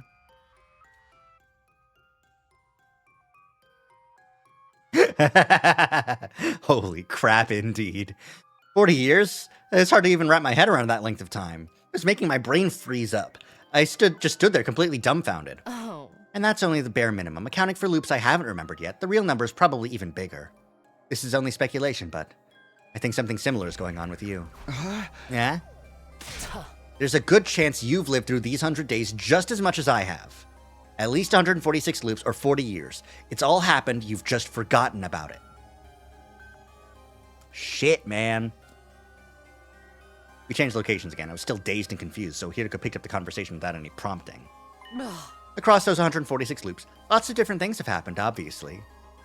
But apart from a few exceptions, the enemy attacks always occur on the same days. Oh. That's why I insisted we go to Second Last Defense Academy on day 6. Day 7 would have been too late. That's when Mervum attacked the school. Oh. Likewise, on day 8, there would have been attacks on both academies. If that had happened, somebody would be sure to die. Getting the entire Special Defense Unit together by day 6 was the only way to prevent that. Did you tell Sire and Nigo all of this? Yes, including the part about me being a time looper. It's all starting to add up now. That's how those two suddenly knew when the attacks would happen. Aha. The back of the school. Why didn't you tell me about the loop? You told Sire and Nigo, but not me?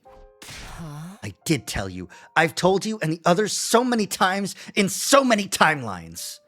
But things always played out in the worst possible ways when I did. Oh. All of you died, and I was the only one left standing. It's happened like that dozens of times. For some reason, telling people the truth only takes us down dark, chaotic paths. You told Sire that you're a looper, and what universe is that a good move?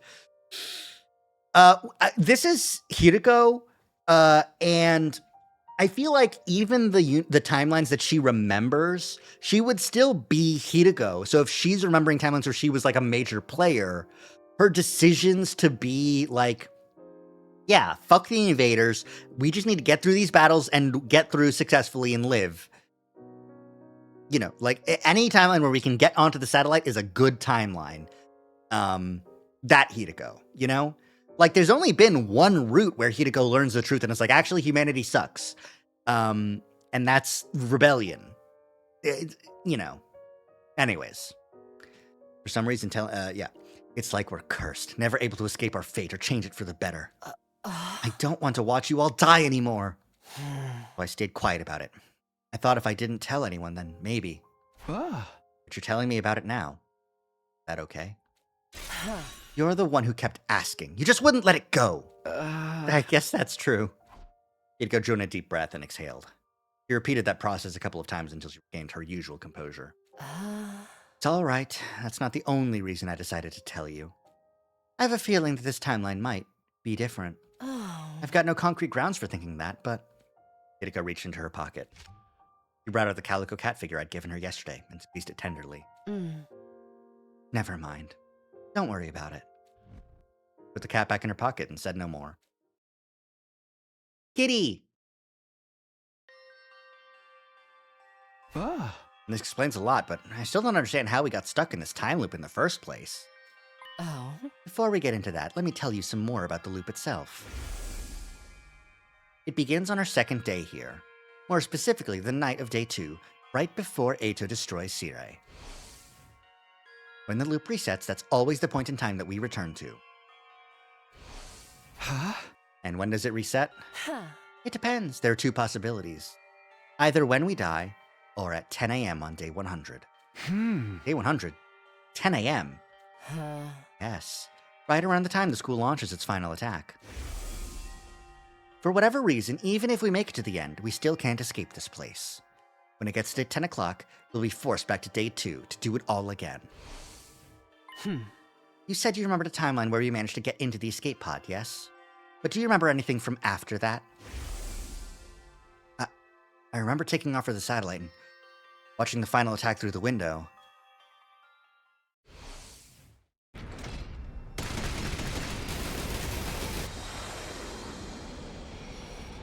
It would be the same time that Route 0 Takumi time traveled. So technically the furthest we've ever seen is the rocket landing back on the planet with the radio from the other survivors. That's the furthest we've ever seen. But there's nothing after that.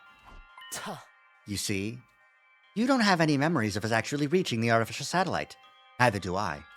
Before we can get there, our consciousnesses are pulled back. Huh? And we start again from day 2. Hideko nodded. But is this really all true? Somehow I have a distant memory of days beyond day 100. Oh. I know I said things turned back in the loop on day 100 at 10 a.m. That's no more than an educated guess. It could end up being slightly earlier or later, in some situations much later. But even so, it doesn't change the fact that we'll be brought back to the evening of day 2 at some point. Well, check it out, idiot. That's what you get. That's what you get for speculating too early. We've seen Takumi in the future with Commune. We've also seen Nozomi in the future with Commune. But guess what, idiot? Guess what? Doesn't matter. Sometimes it's much later, but it doesn't matter. Thanks, Hideko. Oh. Think about it.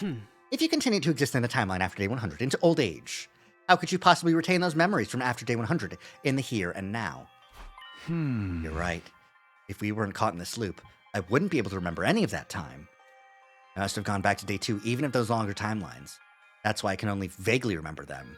I can only vaguely remember the CGs at the end, not the actual details between day 100 and then. Oh.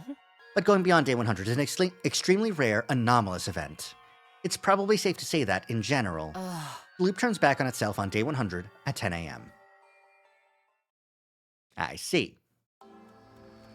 The woods. When I arrived back in the past, I didn't have any memories from the other timelines. Was it the same for you, Hideko? I told you already, didn't I? My memory started returning on day 3. Wasn't there a day 101 at some point? Nah, never. Never a day 101. It stops here at day 100. Anything past that is like day 100 unknown time or far past in the future.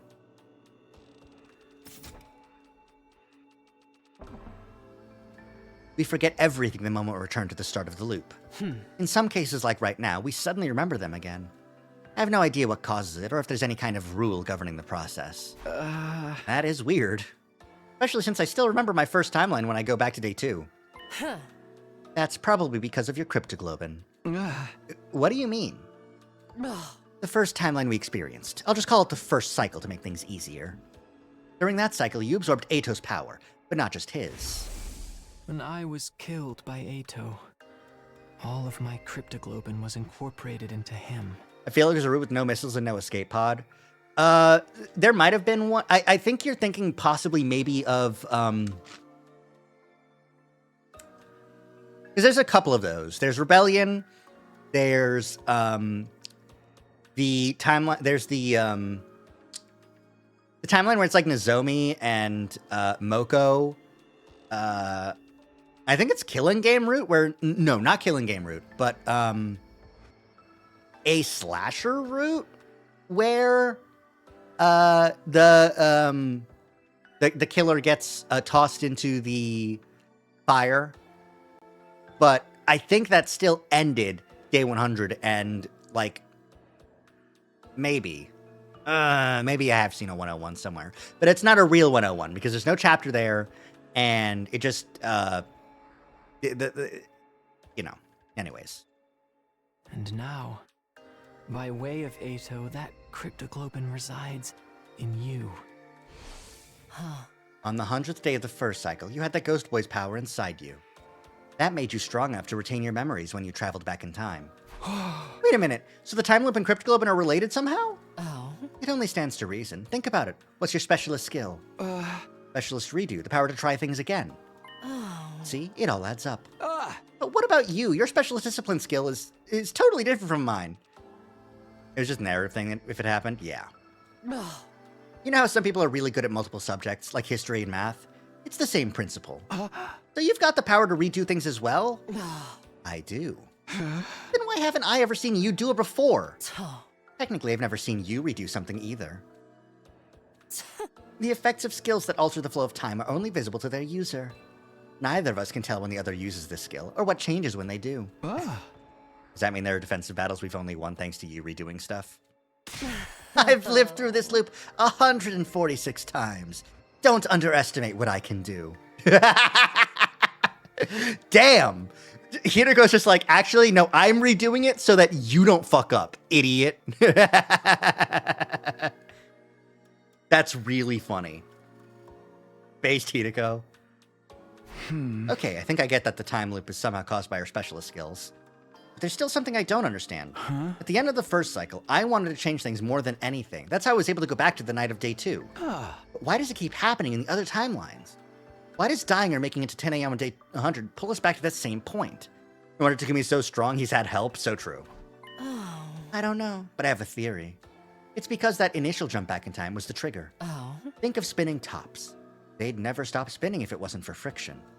Same goes for things like pendulums or springs going downstairs. Oh. In a situation where there was no resistance, all it would take is one little push, and they'd keep moving forever. Forever. Oh. That's right.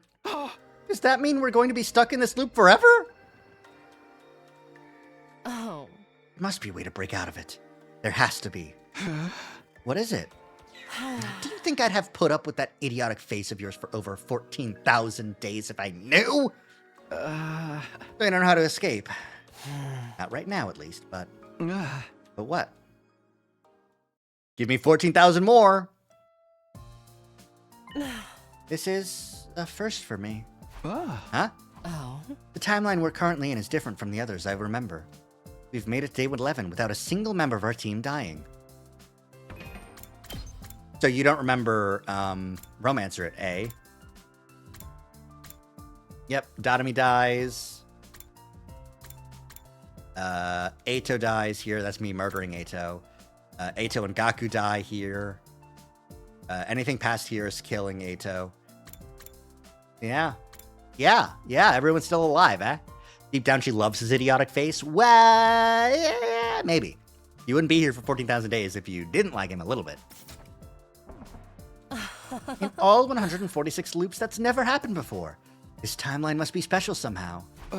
Is that necessarily a good thing, though? If neither of us have experienced a timeline mix before, we won't be able to predict what's going to happen. Oh. Hi, Wadey! Hi! Welcome! Welcome in. If anyone is new here, I'm Andromeda Zach. I'm a little guy. I'm a VTuber with a 3D model, because I like 3D models and I'm having fun. And we're currently playing 100 Line Last Defense Academy. Anyone who's here who doesn't know Wadey, we'll do a quick shouty-outy. Shout. Wadey. That work? Yay! Awesome. All right. Everyone, go follow. But yeah. I hope your stream went well. And I hope it's chill. I hope you have a good rest of your evening. I hope you enjoyed Wind Wakey. So true. Yeah, we're getting somewhere in 100 Line. We actually managed to clear a story log. Look at that. Look at that lock. Eat shit, lock.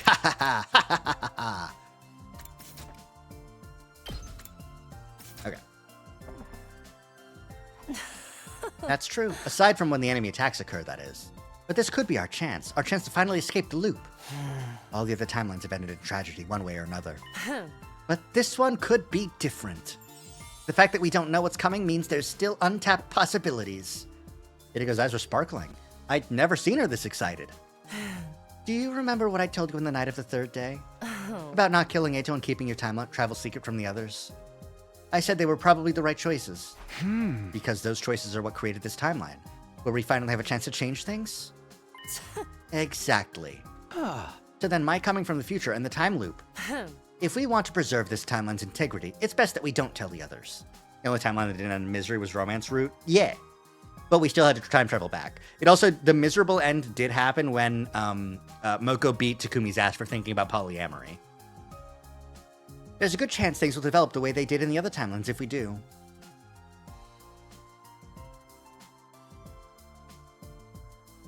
There was still plenty I didn't understand about this time loop thing, but I had a pretty good grasp of the basics.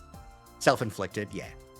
Felt like Hideko had told me everything she knew about it anyway, but there were other questions I needed answers to. What was it that Sita had handed Hideko that day in the war room? What was with that old lab in the ruins?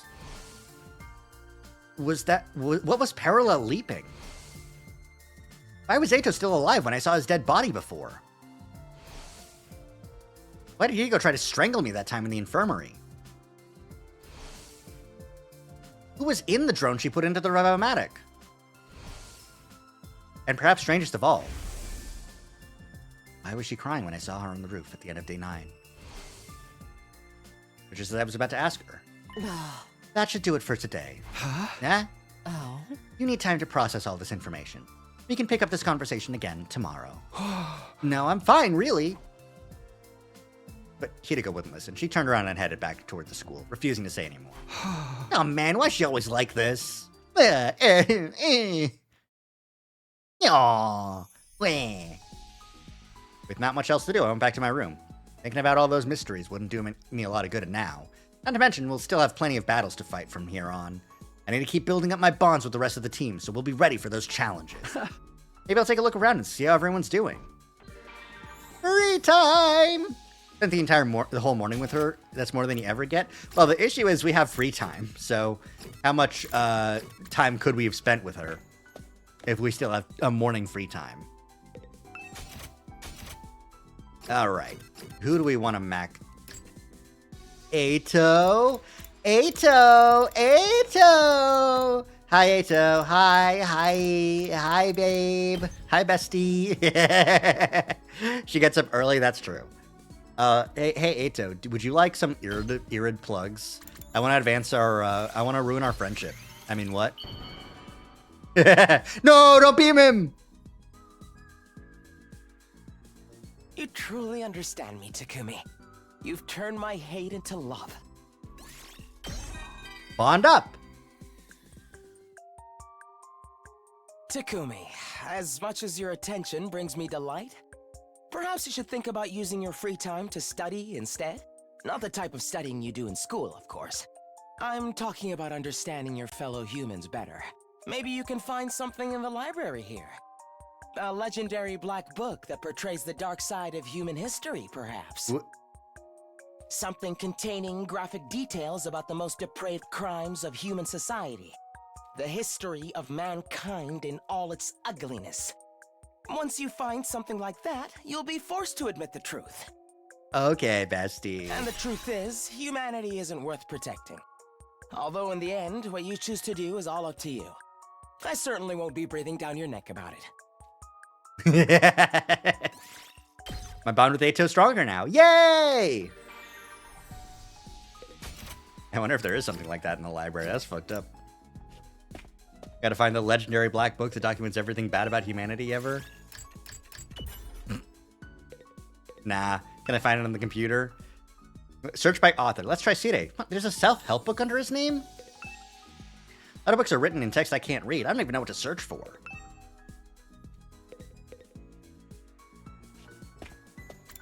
He certainly will not. That's true. Oh, is this a book return?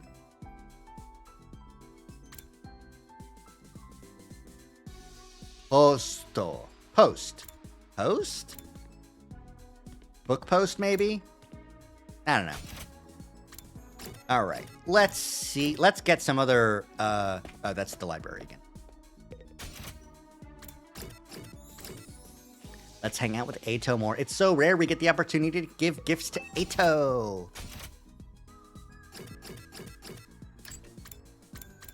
Get a bookmark. Yay! Eito, Eito, Eito, Eito. You truly understand me, Takumi. You've turned my hate into love. Takumi, you truly understand me. You just suck and I hate Time to you. hit the hay. Make sure you get some serious R&R while you can, so you're ready for the next enemy attack. Stop beaming. Well then, good night.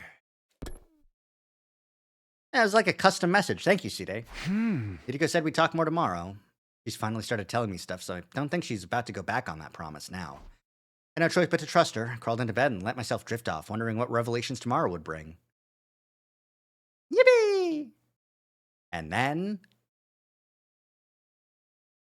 give it up for day 12!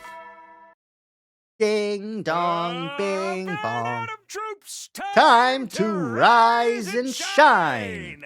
Get ready for your 12th day of active service here at Last Defense Academy. Time to kill. There we go. All right. Prepare to Spend another day enduring the unendurable and suffering the insufferable to pave the way for humanity's future greatness. Be ready to give your lives to protect our beloved school from the vile and barbaric enemy.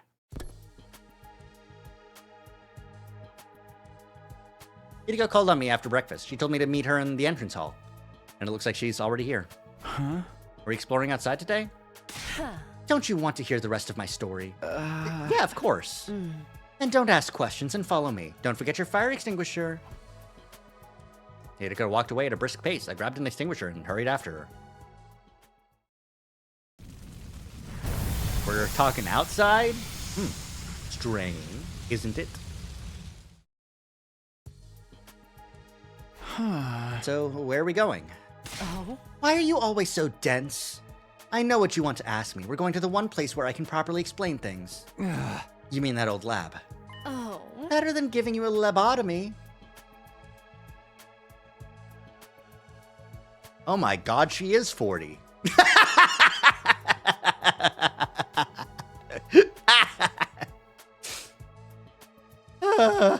Look at his fucking face. That was a joke. Yeah, I didn't think she was being serious. It was just so weird to hear her go joke about anything. Now stop wasting time with your nonsense and let's get going. Nonsense? I didn't even say anything. Hideko was already on the move, too far away to hear any protest I might voice. Eesh. Uttered my complaints to the air instead and followed after her. Thank you, Hideko. On the way to the lab, I filled Hideko in on what happened in the timeline with the zombie outbreak. Like she told me yesterday, she didn't have any memories of the second half of that timeline. Or more accurately, of anything that happened after she was zombified. We got Zombie Nozomi. Killed Zombie Yato, the Gi Parasite, and Takamaru's Last Stand. Jesus. Gaku's fucking insanity. The Gi Parasite infiltrating my brainstem. It's just like I thought. Those zombies were created by the Gi Parasites. It all began with the Alpha 1 and Alpha 2 specimens Darumi and Gaku brought back. Alpha 2 was already in its male spawning phase. It laid its eggs in the bodies of her dead friends, including me. Oh? Then those eggs hatched into male Gi and burrowed into the corpse's brains, temporarily reanimating them. That also explains one of the biggest mysteries around here. It does? Which one? Oh? You're better off not knowing. But I know you'll only keep pestering me about it, so I'll tell you later. Okay. Is it who the sponsor was? When we arrived at the lab, Hideko dispelled her class armor. I did the same. Why did we change back into our regular clothes? Can't put on a leap suit while wearing class armor. I don't think we'll actually need the suits this time, but it's just force of habit. Why don't they work if you got class armor on? Leap suits have the ability to repel hemoanima. They're not affected by attacks from class weapons. You tried to put one on in class armor, the two surfaces refuse to touch each other, like magnets with the same polarities. And doing a parallel leap without one of those suits is a bad idea, right? Oh? You shouldn't need to ask me that. You've already experienced leap damage firsthand. Leap what? Leap damage is what happens if you parallel leap without a leap suit. You've mentioned this leaping stuff a couple of times now. What does it mean? That's what I brought you here to explain. Are you familiar with the concept of parallel universes? But you see, Takumi, this machine allows you to build up speed.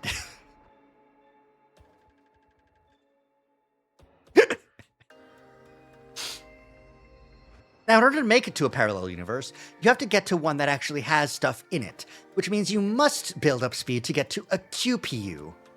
Yeah, Eita told me about them in the first cycle. They're basically alternate realities, right?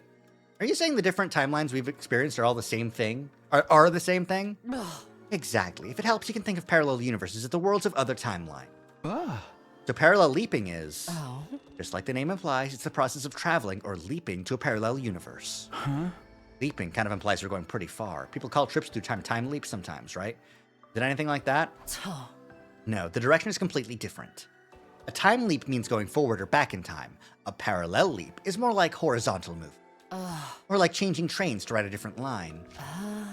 We can't use parallel leaps to go back to the past or forward to the future.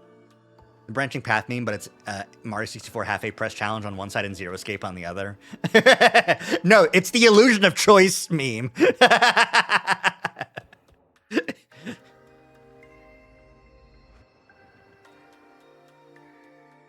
You see, the reason Mario keeps beating Bowser is because dying and respawning is the exact same as getting information from another timeline in a morphogenetic field where you failed.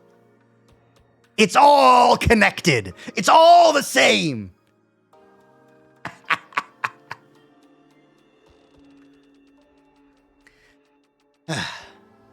Anyways, cool graphic, man. Wish I could see it better. Anyways. Instead, we move to the same place in the same point in time, but on a different timeline.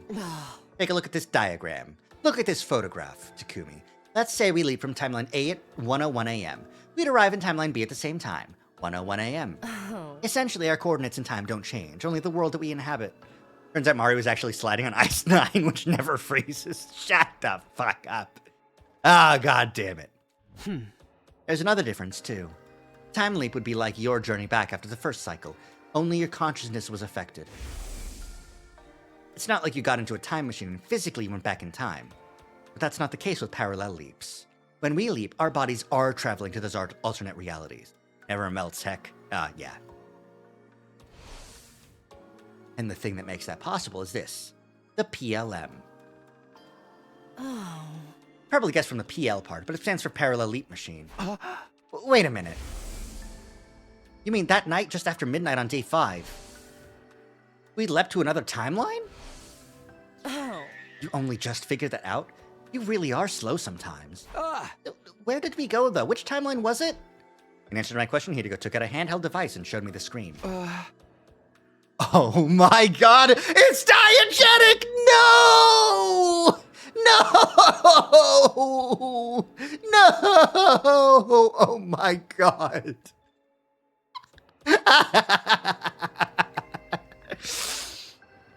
What's this? A map of the different timelines based on the machine's data. The timeline we went to that night was... Hunt Mystery. Where? It's a timeline that splits into 2 on day 55. One of them you don't remember yet. We're forced to participate in a killing game called the Invader Hunt. I remember that shit. Come on, Hideko. I guess this Takumi doesn't remember it. But Jesus Christ. It's fucking-jetic. Oh my god. Here we go.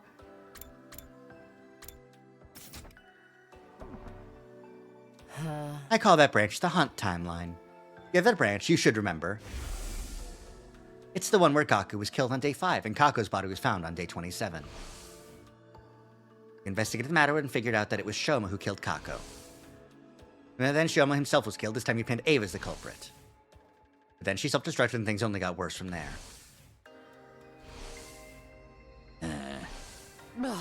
We're beset by a whole host of mysteries, but still did your best to solve them. That's why I call this branch the Mystery Timeline. The Hunt and Mystery Timelines, huh? That's right, and this is the line that both of them split off from. So I combined the names together, making this the Hunt Mystery Timeline. And that's the one we went to? Yes, on day 5, just after midnight. Why did you want to go there anyway? I had 2 objectives. One was to prevent Gaku's death. The other was to do something about Omega?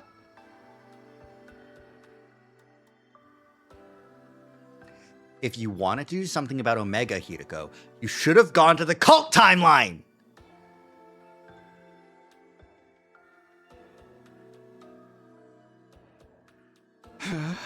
Wait, Omega?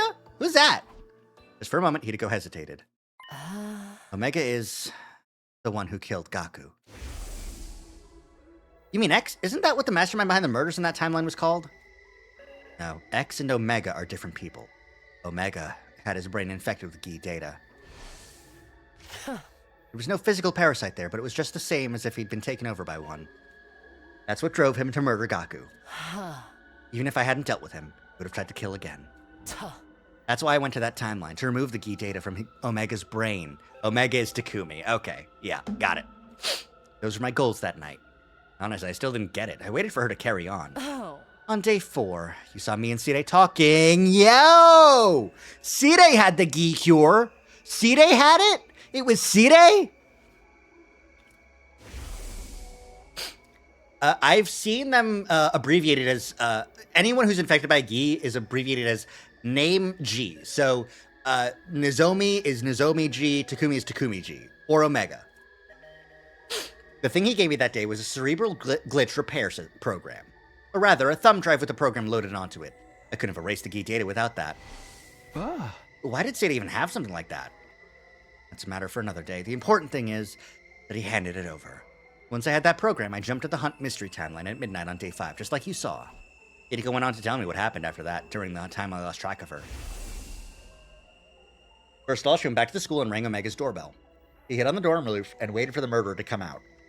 He then dropped down, knocked him out with a strike to the back of the neck. With Omega unconscious, all that was left was to take him to the infirmary and run the repair program on him. Then the Gi data in his brain took over. He got up, grabbed Hideko's arm, and threw her against the wall. I was still down in the morgue at the time, freaking out over seeing Eito's body. Of course, now I realize that was the Eito from that timeline, not the one I knew. And that timeline must have decided to kill him on the night of day 2 and absorb his cryptoglobin. It was only natural that his corpse would be there. Anyway, that was when I heard the noise. Turns out it was the sound of Hideko crashing into the wall upstairs. When I went into the corridor, I heard another noise. It must have been the infirmary door opening. That was when Omega got away from me. He must have realized there was someone else around and ran. Of course, I didn't actually see any of this. That blow against the wall knocked me out. And the next time you came to was when I was holding you? That's right. Then I kicked you in the stomach and tried to break that little matchstick you call a neck. Couldn't you try to sound a little more sorry about that? I already apologized. Yeah, but you never told me why you did it. What do you mean? Haven't you figured it out yet? I had a bad feeling about this. A chill ran down my spine and I broke out in goosebumps. After you blacked out and I got a proper look at you, I noticed something. There was a purple rash on your face. That's one of the symptoms of leap damage. That's when I realized I'd made a mistake. So I released you and went to look for Omega instead. I knew where he'd be, the classroom on the first floor. From the way things played out before, he was bound to show up there eventually. I got there as fast as I could, but... I was too late. I couldn't save him was referring to Gaku getting stabbed. And see, that's why I was so, confused, because I thought that when we leapt here, we leapt to the slasher timeline. But instead, we leapt to the Hunt timeline. And I hadn't been there yet, I don't think. The first time that we got to this route. So now we know what I was too late means. Okay. When I opened the door, I saw Gaku's body, covered in blood, and standing above him was Omega, still waving around a kitchen knife. Please, don't tell me it was Omega. I'm sorry, but it's true. Yep. Omega's true identity. The person with the Gi data in their brain. The one who killed Gaku.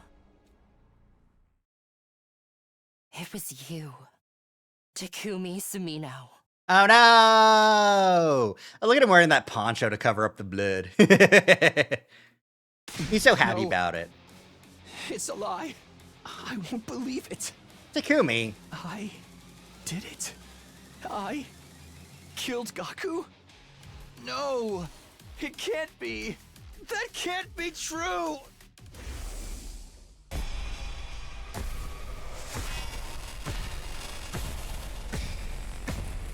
Are you now remembering the fact that you did all the murder here?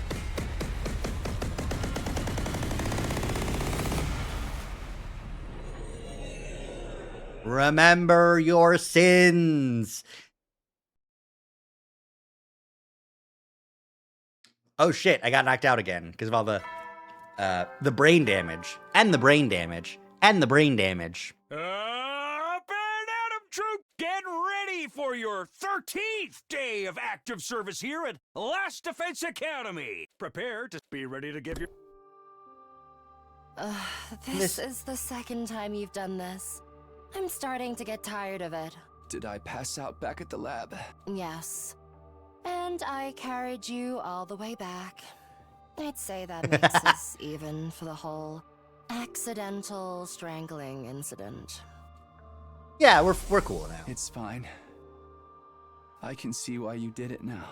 You thought I was the me from that Hunt mystery timeline. I sat up and got out of bed. I remembered about the other timelines I've experienced. You said that already. Back on day 2, yeah, but I remember more of them now. What do you remember exactly? Well, I hesitated. These weren't memories I particularly wanted to dredge up again. It wasn't the Hunt mystery this time, was it? You remembered the serial killer timeline, didn't you?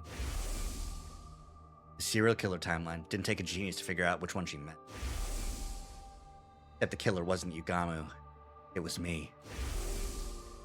In that timeline, I killed Ava. And Moko. And Takemaru. And Kurata. And Shoma. And Darumi. And Ima and Kako. All of them. Everyone. All my friends. And in the end, even Nozomi. I started shivering uncontrollably. I felt off balance, like I might collapse any minute. You alright? I wasn't alright, not even a little, but I put my hand on my chest and forced myself to take some deep breaths. Oh? You were probably repressing those memories until now as a self-defense mechanism. You sealed them away in a corner of your mind without even being aware of it. That's why I likened your mind to a steel shell before.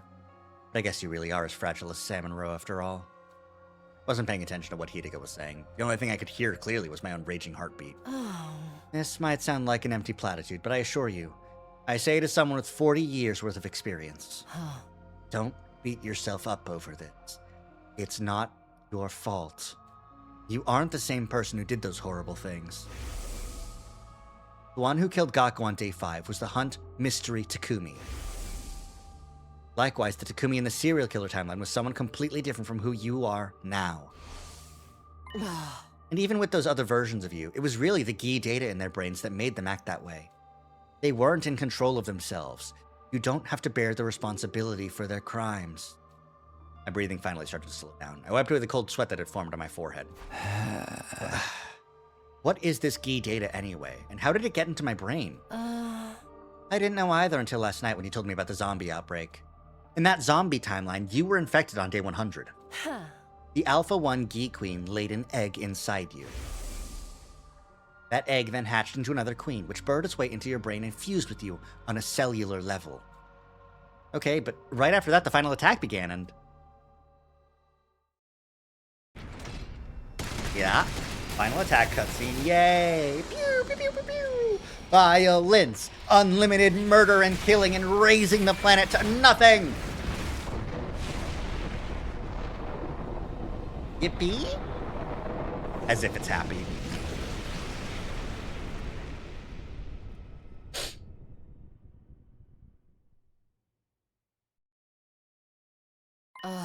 Your consciousness didn't just disappear at the end of that timeline. It was brought back to the start of the loop on day 2, along with all your memories. Our memories persist across timelines. They must exist in our brains as some kind of cognitive data. And in this case, that data included the presence of the Gi. The parasite itself didn't travel back in time with you, but it had merged with you so completely that it was already part of your consciousness when you came back. Ugh, horrifying to imagine that fucking every single there's a Gi in Takumi in every timeline. But isn't that going to be a problem? Doesn't that mean my brain still has that data in it even now? Don't worry about it. It won't take you over again. The version of you that's here now has already been treated. Treated? Oh. This is a timeline from after you successfully had the Gi data removed. There are timelines like that. Trust me, a lot can happen over the course of 146 loops. I meant to tell you yesterday, but Omega, the You and the Hunt mystery timeline, has been treated now too. Yeah? You remember I said I walked in on Omega killing Gaku in the first floor classroom? Before he could escape again, I ran up to him and injected him with an anesthetic I got from the infirmary. A few seconds later, he was out cold. I hoisted him onto my back and carried him upstairs. Back in the infirmary, I put him into one of the recovery drones and got to work. I still had the repair program Side gave me. I installed it into the Revive-O-Matic and used it to erase the Gi data from Omega. You saw me doing that, didn't you? Oh, right, I did. You asked me who was in the machine before. Well, it was you, the Hunt mystery version of you. Oh. At any rate, the treatment was a success. The Gi data was completely removed from Omega's brain. The Takumis in both the Hunt and mystery timelines that branch off from there will be fine too. Huh. We won't have to worry about them hurting or killing anyone now. Huh? It's good, but what did you do with that me after you finished treating him? I took him back to his room and put him in bed, not unlike what I did with you last night. The program should have been in the Revive-O-Matic from the very start. Well, it would have been nice, but, you know. Takumi got brain damage after that in the mystery timeline. So it's not a great program. He got fainting disease from that.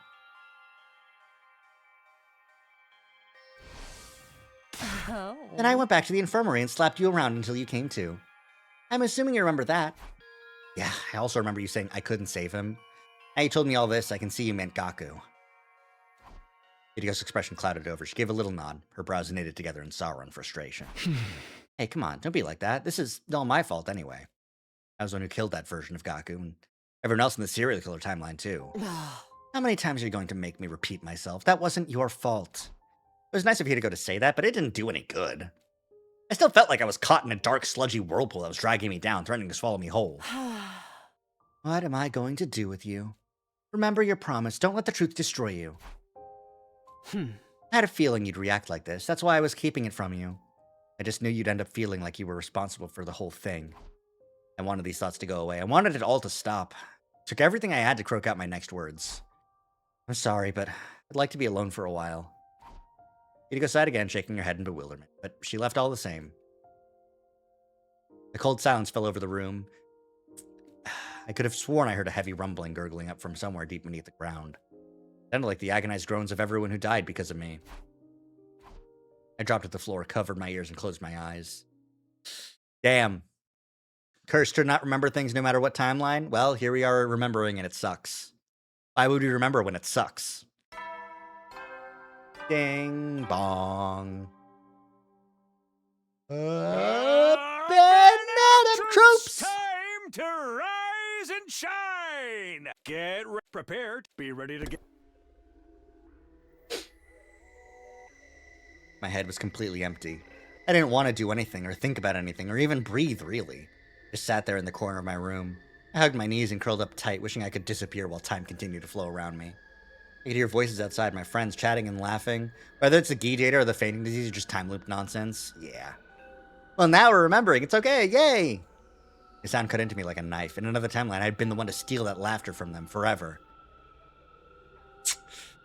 Get better, Takumi. Remember romance timeline. At some point, my room started to get dark. The sun must be going down outside. Darkness seemed to trickle in until it filled the space completely. Lying there in the same position for so long, I'd lost all sensation, all awareness of my body.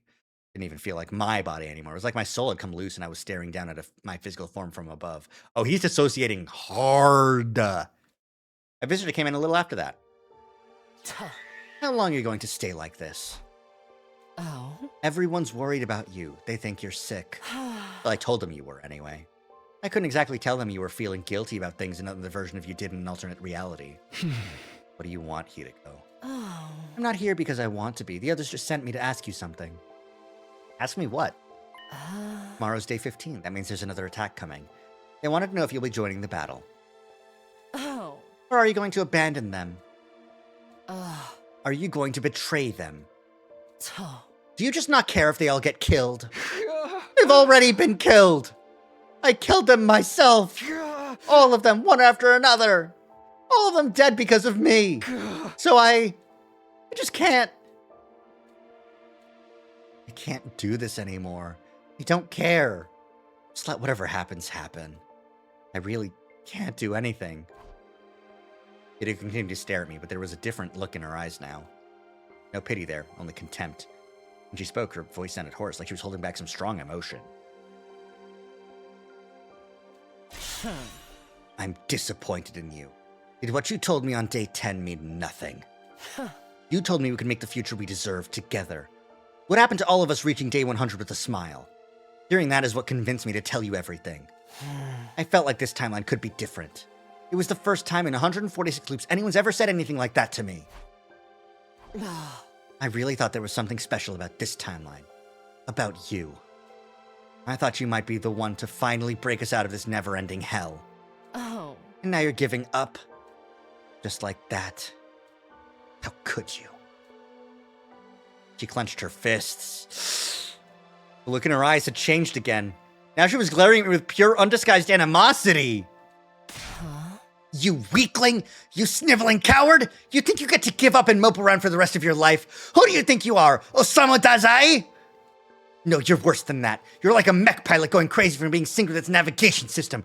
Or a poser emo band fangirl bandaging her wrist just to fit in. Holy shit, Hideko! Oh. The you that killed everyone is a completely different person in a different timeline. And he wasn't even in control when he did it. Get a hold of yourself already. Oh. Don't you realize how much danger you're putting everyone in by wallowing like this? If anything is going to get them killed, it's your own negativity and self-loathing. You're sure as hell not going to protect anyone the way you are now. If you're going to allow others to protect you while doing nothing in return, you might as well be signing their death warrants yourself. You're going to get everyone killed, and you're doing it of your own free will this time. That's a complete betrayal of everything you believe in. Oh. What happened to all of us reaching day 100 with a smile? What happened to creating a future where we could all be happy? I've tried everything I can think of, and nothing's worked. I can't do this alone. I need your help. You, Takumi Sumino. You're the only one who can save us. For a moment, neither of us said anything. Hideko's shoulders were shaking. She was breathing heavily. Her quick, shallow panting was the only thing breaking the silence. But eventually, even that sound became quieter. I guess that's it. I can't count on you for anything. Not in this loop. Next, or the one after that. Never again. Hideko turned and left the room. While she was talking, something had started to well up inside me. Now wild, raging energy was surging through me. I couldn't let it end like this. I didn't know what I was going to do, but this feeling inside me was getting stronger, and it had to go somewhere. Before I knew what I was doing, I'd got to my feet and rushed out the door. Hideko, wait! She turned around. She looked so sad, so tired, but I looked her dead in the eye and let everything I was feeling come pouring out. I didn't mean what I said back then, and I still feel the same. I want to create a future where we can all be happy, not just for day 100, but day 101, day 102, and all the days after. Right now, I want that more than ever. These memories, this knowledge of the other timelines, they've shown me just how important that is. So I'll fight. Not just against the invaders, or my own weakness, but an enemy even greater than that too. I'll fight the cruel destiny that's been pushed onto us. A light breeze blew across the roof, ruffling Hideko's hair. She tucked a stray lock behind her ear and spoke, looking just a little more hopeful than before. What are our chances of pulling that off? Isn't it obvious? I have absolutely no idea. What? The future is an open book. That's how it's always been. And I want to create a totally new future. There's no telling what might happen. But even so, I'll still fight. I'll fight with everything I have. I'll fight to protect you and the others and to create a future where no one has to die. You and I are getting out of this loop. Let's reach out and grab our future. I won't let it stay out of reach anymore. I raised my arm and extended it toward the satellite. Hideko did the same. We're still hundreds of thousands of miles away, solemnly shimmering in the night sky, but somehow... Just reach out and grab it, huh? Yeah, Both of us? Together? that's right. You really think we can do it? I don't know. But I'll do anything to make it happen. Anything? Yeah. You did say anything. Hideko! Yeah, I did. Takumi's doing his second guessing thing. Hideko let her hand drop to her side. Oh. All right. In that case, starting tomorrow, you're going to be my servant. What? You said you'd do anything. Naturally, that includes being my slave, doesn't it? Hold on, that's not exactly what I meant. I'll be counting on you to get me out of this loop. Yeah, of course, but the servant thing is... Silence! I'm tired and I'm going to bed. I need to rest up for the battle tomorrow. Oh. Well, good night. She gave me a wicked grin before going back to her room. As I watched her go, I noticed a newfound spring in her step. I, on the other hand, suddenly felt uneasy. I doubted I'd sleep well tonight. Thank you, Hideko. Now Dadawi's gonna be like, how dare you get Mistress Hideko! I'll kill you! Early the next morning, I woke Hideko up and convinced her to join me in the courtyard. What are we doing out here at this hour? The enemy is going to attack during the morning announcement. But before that, I need to ask you something. Oh. What is it? Huh? It's about Veshness, the Supreme Commander. In the last 2 battles, you basically told everyone to ignore her. You had us focus on the regular commanders instead. You want to know why? It's simple enough. It's because she isn't as much of a threat in this timeline. Why not? In most, though not all other timelines, she starts absorbing cryptoglobin like we do. It's a decision she comes to while listening in on our communications in her hoodie guise on day 7. She also finds out about you coming from the future from intercepting conversation between you and Sire. That's when she puts it all together. The reason both sides suddenly got stronger is because of you absorbing so much cryptoglobin during the first cycle. Knowing that, she decides to do the same, breaking her religion's greatest taboo. But none of that has happened in this timeline. Because you didn't mention time travel in the battle on day 7. Not that you would, having decided to keep it a secret from everyone. Oh. Now, Veshness doesn't know you've come from the future, just how much power can be gained by taking it from others. Do you understand what that means? Yeah, she's still following the teachings and not absorbing cryptoglobin. Not in this timeline, anyway. Did make sense. That must be why she didn't drain Pakron after we defeated her. But that doesn't mean she's not a threat at all, right? Of course not. Ideally, I'd like to put an end to her in today's battle. How are we gonna do that? We have the new weapon Sire and Nigo created. It's what we usually use on day 15. Oh, right. But it's also usually unfinished.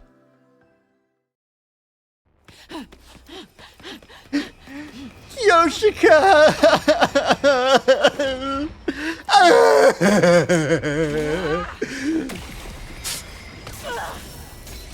You're so cool, but I'm so sad that you died.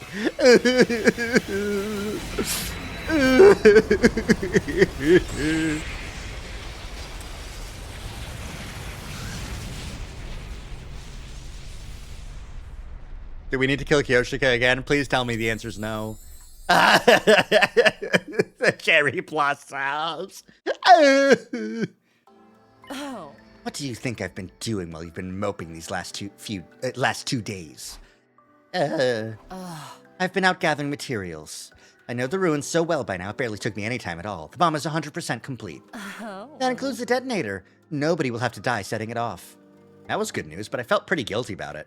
Hideko had been out there working so hard, and I hadn't done a single thing to help. Wow, sorry. Don't worry about it. You can lick my boots clean to apologize. This bomb is also a lot more powerful than the past versions. I gave Sire Nigo some pointers to improve it. So we're going to hit Veshness with that today? That's right. We're going to make oh my god, I don't know that at all. That's a word I've never seen before in my life. Yippee! Vichy Sois. Vichy Sois. Vichy Sois. Vichy Sois. A soup made of cooked and pureed leeks, potatoes, onions, and cream. It was invented in the first quarter of the 20th century by Louis Diat, a French-born cook working at the Ritz-Carlton in New York. Of course it's a Ritz-Carlton recipe. Hideko, you rich asshole. Hideko's eyes glinted viciously behind her glasses. Then we heard the morning announcement of the PA system. Ding dong bing bong. Get ready for your prepare to.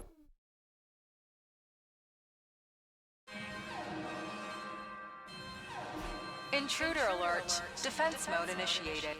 Did it happen mid-morning announcement before? Or is this a little bit earlier? Because I feel like it's a little bit earlier.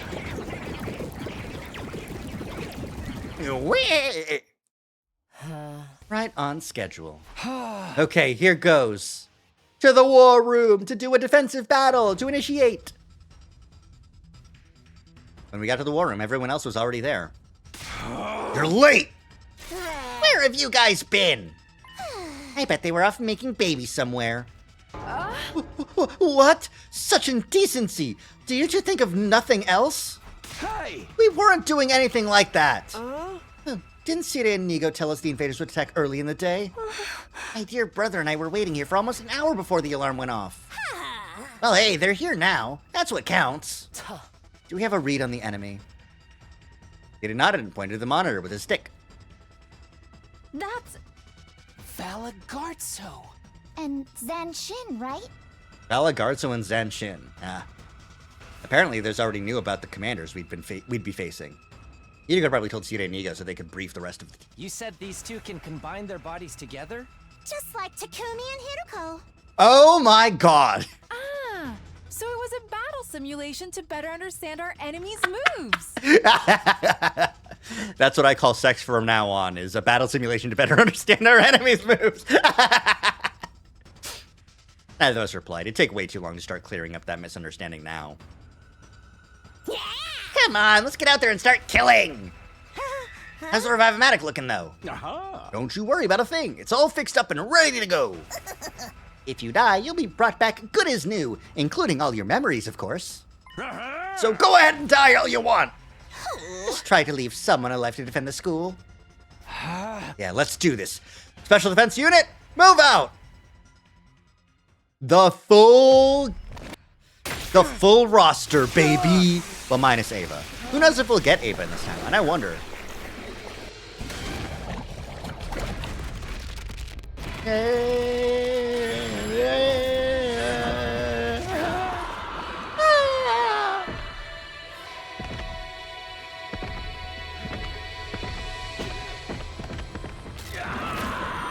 I wonder if we'll get the choice, or if Hideko will take it from us again.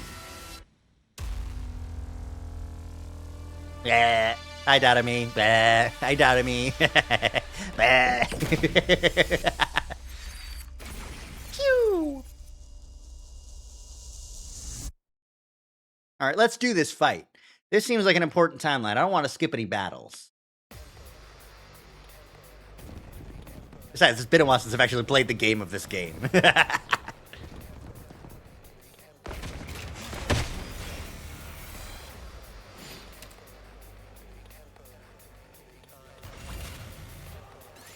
Oh, fight! All right. Ready when you are. Tsubasa Gaming. Yeah, yeah. Watch out. Locked and loaded. Let's roll. A little bit of that, a little bit of that. I'm taking the wheel. A little bit of this. Don't try to stop me. Don't try to stop me. Leave it to me. I will leave it to you, Tsubasa. Great work. We did it. All right. Dadumi? Let's go. Should I get some Shoma Gaming? I'll try. Let's get some not to Shoma drag you Gaming. It's down. been so long.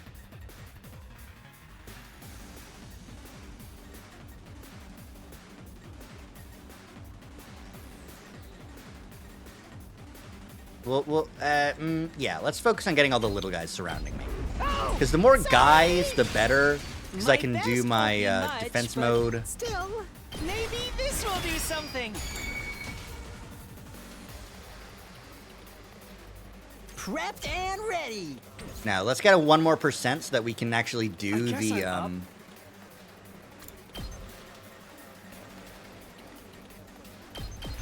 Out of the way, pest.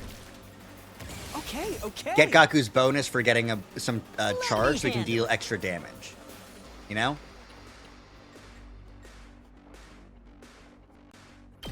That's what I'm talking about. No.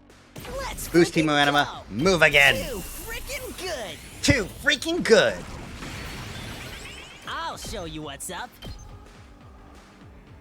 Letting loose. Did you see that?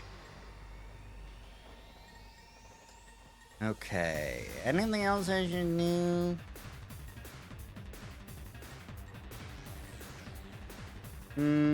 Now, honestly, let's just end it here. Yeah. Save the AP for the next turn.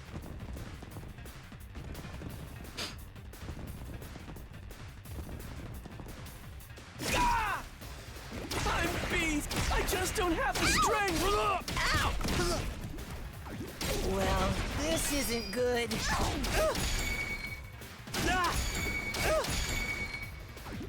Big damage Shoma. I'm so glad I'm not playing the extreme mode, because I don't want to. That was too close for comfort.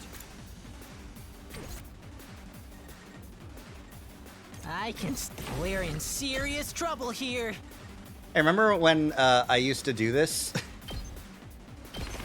Let's do this! Bye, Gaku. Bye. Pretty amazing, huh? It was pretty awesome. Thank you, Gaku. I'll take care of this. Watch and learn. Full throttle. Let her rip. I'm not done yet. What a nuisance! Oh, that was too close for comfort.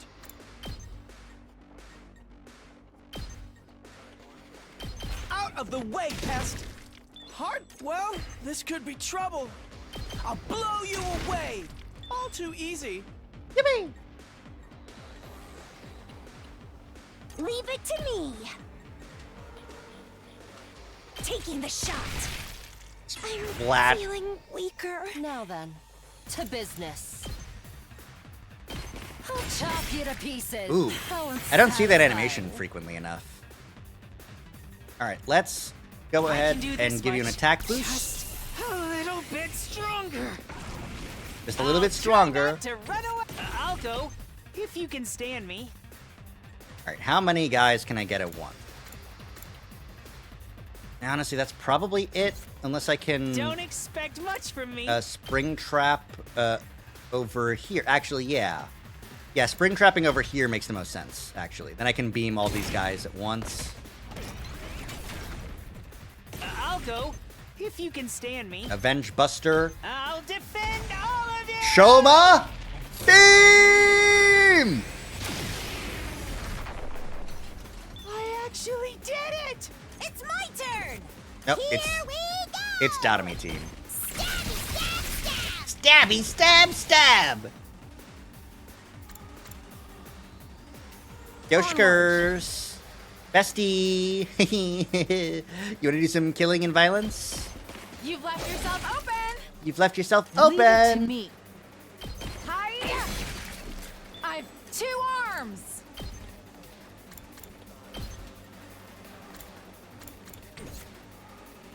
I'm good whenever.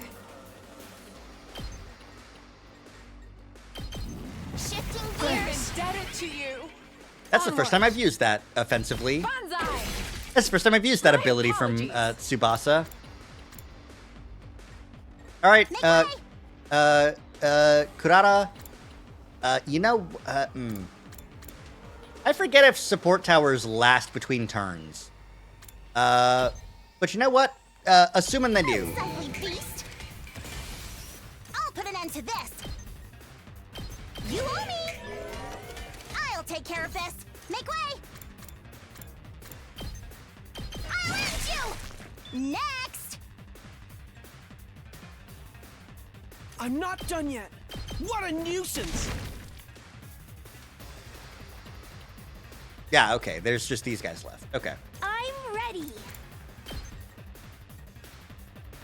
I'm ready. Just get a little bit of I'll set better. it up. You can do a I'm Hellfire all and set. get both of them. Get all these guys. Taking the shot. Ooh, You'll cool. have to take it from here. Who's left? There's just this guy Leave it left. to Okay, me. cool. Take Nearly 300% charge. Perfect.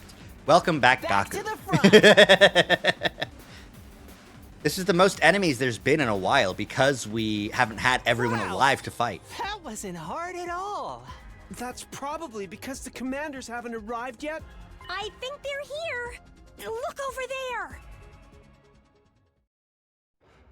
Been a while since we've seen Now you face Valagarzo, Valagarzo the paragon of indomitability. and Your Zanshin. war ends here.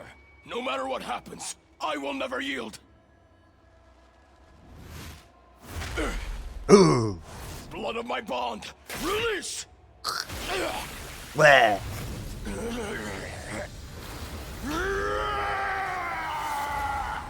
It's been so long, I won't even skip your intro. Ah, yes. Cannon Dude.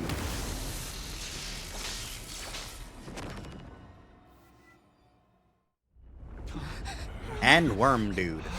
Worm Gaming. Worm Lady. I am the paragon of salvation, Zanshin. I'm done letting you have your way with us. I'll have my... In the name of God Most Holy, I will purge you from this planet. Yippee! Purge us, please. Yeah, we know your names already. We've got a neat little intelligence network of our own, you know? Everyone seemed pretty confident, but I suddenly remembered how this went the first time around.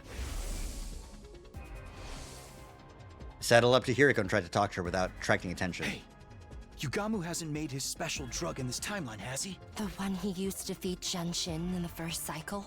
No, he hasn't. He hasn't extracted any commander DNA to make it with. Gah, why didn't you say anything? We could have used Mervrams before we killed him. Me? Why didn't you say anything? I don't remember anything about the first cycle battle with Genshin. She was right, of course. Hideko was already dead at that point, killed by Eito. I hadn't thought of taking DNA from Mervram, that was on me, but I never expected we'd have to face Zanshin again as early as day 15. Okay, completely forgot about these commanders. Yeah, it's been a while! Don't worry, you've dealt with them every single time otherwise. How long has it been since we last fought together as one section? I can't wait to go wild again! Can't you at least try to act your age? We need to finish this quickly. What the hell? What are they up to now? Fusion!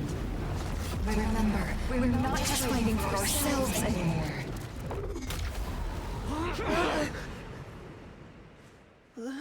Well, you gotta be kidding me! Where did they go? Yeah, the ones that fuse at her marriage or something. Yeah, exactly.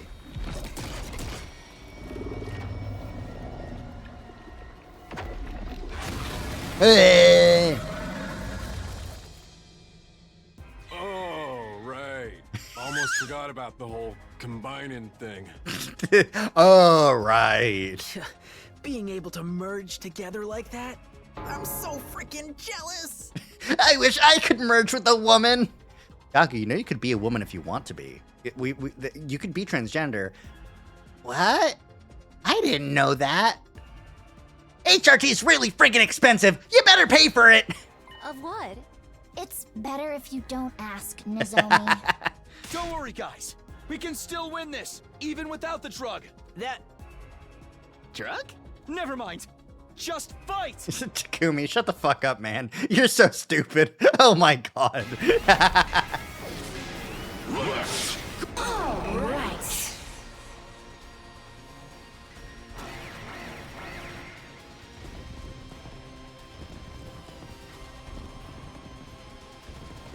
All right, you know what it's time for? It's time for Kyoshika Gaming. I hope you know this. Do you counter? No, you... Doesn't look like you do, actually. But it's still Let time us for begin. Kyoshiku's gaming. My senses are greatly heightened. 2 arms! Onward! Leave it to me. Let's just double check to be sure. Flash! Yeah, no counter. That means no bomb strat. Okay. That's okay. And you know why it's okay? Because Onward! attack Let's potion, get this to you. 2 arms! desperation potion. This should hinder them. I've got this. Full string bullet. All good. You have my thanks. Don't leave me behind. Unyielding spirit. When near death, get the bonus. Let's go. And last yell. Gotta push it. There we go. I can't stop now. All right. You've left yourself. I've got you. I mustn't submit. All right. Is there any way to hit fusion difference for HRT mainly because by the fact that it requires at least 2 people? You are grossly underestimating the power of plural HRT. I mustn't submit. Nen! My apologies. Don't leave me behind. Yeah. I can't stop now. This is a trifle.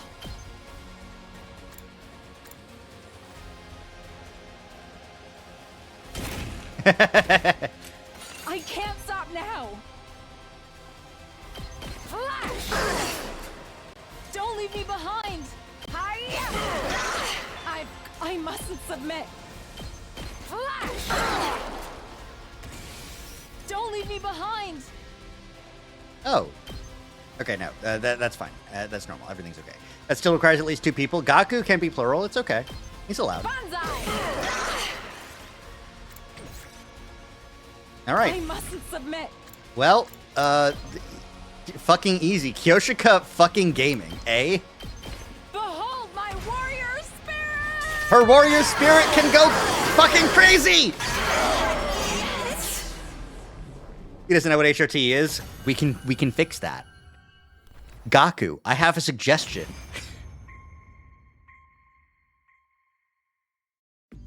I'm sorry, my darling. I couldn't protect you. It's the fucking decide your fate, and it's who to force fem, and it's Shoma and it's Gaku, and that's the choice. That's the route. And here I made a vow to keep our family safe. I'm a liar and a fool. Don't say that, my love. You're a hero. You fought valiantly for me, for everyone. My only regret is that our little warrior will be left to fend for himself. I don't think I've ever seen Valagarzo and Zanshin's kid. He'll be fine. Even if we're not there for him, he's strong. Who would you pick in your who would you force fem out of the cast? You've got Takumi. I feel like that's a weird one because he's already giving trans mask vibes. I feel like it'd be weird to make him a woman. You could. You can do anything you want. But I'm okay with him staying a guy. We got Takamaru. Unlikely. Shoma, which is on the list. Gaku's on the list. Yugamu. Eito.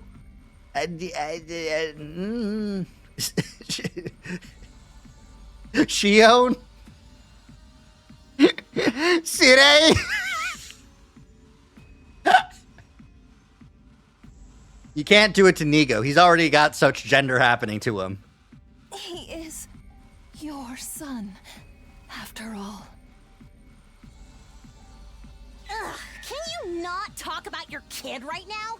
It's making it really hard for me to work in dirty jokes. Kurano, what the fuck? They're dying. They're on their deathbed. What the fuck are you talking about? Shut the fuck up. At any rate, This means victory's ours. Yes? Yeah, but don't forget what Siri told us. There's gonna be another one. The words were barely out of Moko's mouth when that other one showed herself. There she was, the Supreme Commander, Veshness. Contemplating Eito and Shion, and then he said Side. How disappointing. Now you want to change the subject? That's why we're continuing. Valagarzo, Zanshin. I thought you were stronger than this. Or did you lose on purpose, so I could take your prey for myself? As she spoke, a change started to come over Veshness's body. So that's her battle form, huh? We learned a little about it from the intel we got, but... It's still pretty gross looking, isn't it? Damn, Ema! Okie dokie, time to get killing! Thank you, Darumi. I guess we're doing this. Wait. There's no need for us to fight her directly. Sire, Nigo, is everything ready? You bet! We can fire at any time! Get back inside the school! Post haste! It's time to use the new weapon, huh? Wait, new weapon?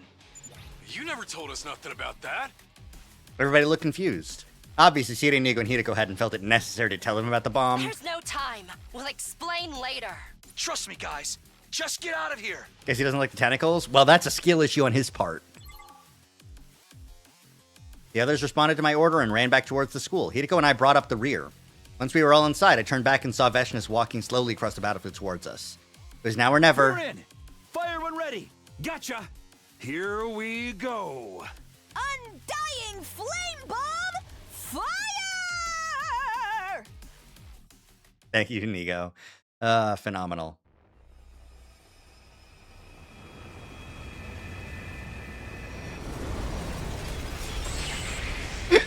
Just cutting it a little bit to just be the bomb exploding and no one on top of it is really funny.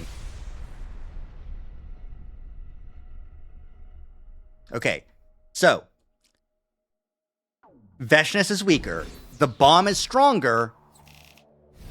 Are we good? Did we do it? Thank you, Kyoshka. Nice work, troops! You did great out there! The credit for the final blow has to go to us and Miss Shizuhara, of course. That's right, we couldn't have done it if you hadn't got those materials for us, Shizuhara. We are truly grateful! Seriously, though, Hideko, you could have told us we had something like that up our sleeve. Yeah, this was no time to butter your lips. Oh. The expression is button your lip? If we'd known, we could have helped you get the materials you needed. Why'd you keep it secret all this time? Let's just say I had my reason. So Veshness actually bit the big one? She's really gone now? She's got to be. An explosion that strong would have blown her to smithereens. It's true she disappeared without a trace when the dust cleared, but... since there's no body, there's a chance she might have survived somehow. Come to think of it, and that did happen in some other timelines. The reason is no one on this team can keep a secret. That's fucking true. Even after getting caught in the Undying Flame Bomb's blast, Veshness came back to fight another day. I glanced over at Hideko. She was resting a finger on her glasses. It isn't look in her eyes like her thoughts were somewhere else. No use thinking about what ifs now. I say we enjoy this victory high while it lasts. I'm down for that! We gotta take our wins where we can! No. Then is it time for the usual? I think so. 1, 2. Special Defense Unit! Best in the world! Indestructible and undefeated! Never lose! Never yield! Special Defense Unit! Fight on! Yippee! So, will we be having a party this time? We don't have the budget for that! This is a military academy, not some hedonistic tech startup!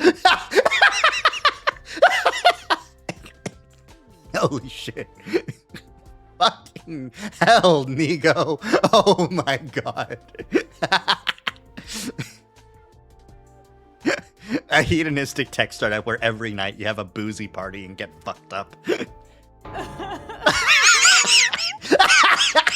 God damn it. I hate these motherfuckers so much. I love them so bad.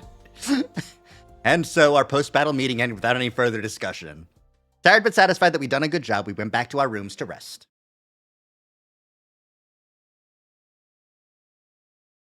That night, a little while after dinner, maybe we had to be Hiriko's room. What? My shoes are already clean. I'm not here to lick your boots, Hiriko. What do you want then? My sofa and desk chair aren't broken. I didn't come so you could sit on me either. I wanted to ask you something. Eh? Huh? You said you'd be counting on me to get us out of this loop. Let's get into details. What exactly am I going to have to do? Good question. First of all, we'll need to figure out an actual method of leaving the loop. Can we consider that our objective for now? If you want, but it's not going to be easy. You can't just try anything that comes to mind and hope it will work. Believe me, I'm speaking from experience. Huh? What should we do then? Don't get ahead of yourself. There's something else we have to deal with first. Something else? Oh. Tomorrow night, we're leaping to this timeline. Hiriko took out her device and showed me the timeline diagram again. This one? I call it the Killer Zombie branch. It's upstream from the serial killer and zombie branches, hence Killer Zombie. You mean... Oh. Yes, the timeline where you became a serial killer. Tomorrow, we're going there. Huh. And we're changing history. We're making comedy route! Yay! Also, Takumi or Hiriko dies, depending on the actions that are taken. Oh boy, indeed. Up and at 'em, troop! Get ready for your 16th day of active service here and prepare to be ready to give your life. After breakfast, I headed back to my room to think out my next move. Hiriko said we should go change history tonight. That still gives me most of the day to do other stuff. Maybe I'll head back to my room and go hang out with someone for a while. Free time! What do you have to say right now, Eito? How you doing, buddy? Hey, Takumi. Looking ugly as always, I see.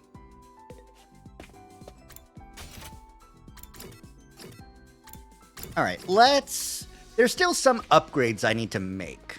And I've gotten a decent amount of AP, or BP since then. So, let's pop in some Mokomania. Can't make more Mokomania, I need more plants. Some Osuzuki Nightmare, nice. Yeah, max mounted turret.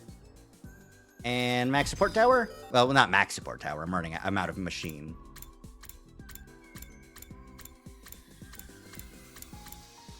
Okay, the last thing we need is plant and machine. Plant and machine. Actually, more machine than plant. Okay. There is still some bio upgrades I can make, I think. Yugama, what do you think? Huh? What medicine shall we concoct today?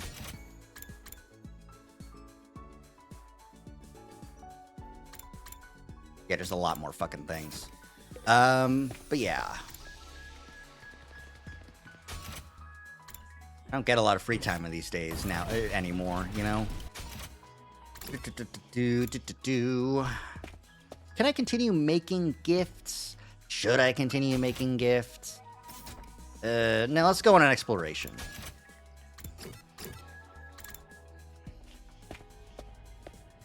Hi, Kyoshikers. Glad you're not dead. Come, Sir Takumi, the thrill of the hunt awaits! Nope, leaving. Let's go Specpedition. We need a double machine. Oh, Hiriko doesn't want to come. Okay. Double machine and a little bit of plant. So, machine, minerals and machines. Machine, textiles machines. Machines, textile machines, BP machines. Also, I want Tsubasa, because I like Tsubasa. Yay, Tsubasa! Let's go! First step, go to the machine area, which is the desert, right? And then we'll make our way back to the plant area.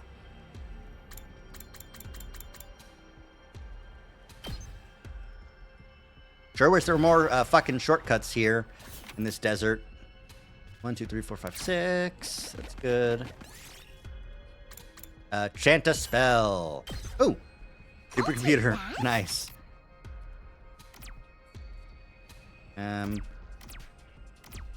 We'll just take the fucking quick battle. It'll be easy. Tsubasa, if you wouldn't mind cleaning these fuckers up. Packing them up, putting them away, etc., etc. Locked and loaded! Out of the way! Leave it to me! Don't try to stop me! Let's keep it up! Ready when you are! I like this bunny invader. This bunny invader's cool. The one with the armor. He goes like, Say when.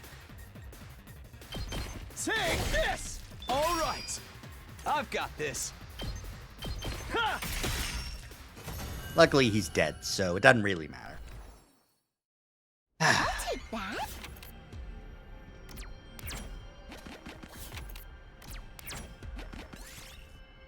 Get Kako to destroy it. Yay, Here's what I supercomputers. found. Where's the... Yeah, it's up there. That's what I figured. Dismantle computer. I play computer.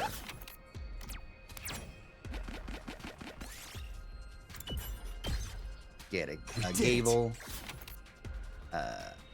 Boo. Kick it. Yes! Leave an offering. Okay, lost the supercomputer, but chance of all materials plus 20. Let's go. That's fine. Wish it was something other than the supercomputer, but, you know, we'll take it. Kako took some damage, but that's okay. She can take it. She's a big girl. Take that. This might be something good. Chase down the bird, get a rainbow feather. Did it. 1, 2, 3 is a good plant. Yes. Mega Rafflesia. Take that. Nice.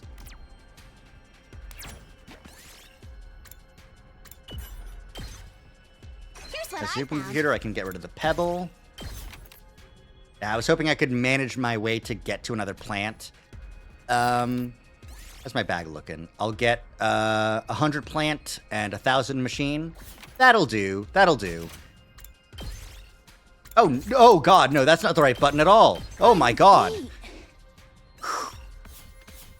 Woo! I almost hit the wrong button significantly. That would have been very bad. Anywho. Day turn tonight. Taking care not to be spotted, Hiko and I snuck out of the school. We made our way along the road that led to the old lab. Along the way, Hiko began speaking. Oh? I discovered the parallel leap machine on my 37th loop. Uh-huh. I decided to investigate every corner of this old town and happened upon it by chance. Over the next few loops, I'd go back when my memories returned and try to learn more about it. By the 49th loop, I more or less knew what it could do and how to operate it. We still don't know who made it or why it's here. Why were you so determined to figure it out, though? Oh? You probably won't believe me. Don't laugh, all right? Yeah, okay. Huh. I heard a voice while I was sleeping. It said, "That machine will be your salvation." Seriously? You said you wouldn't laugh. Sorry, it's just... Must have just been hearing things, right?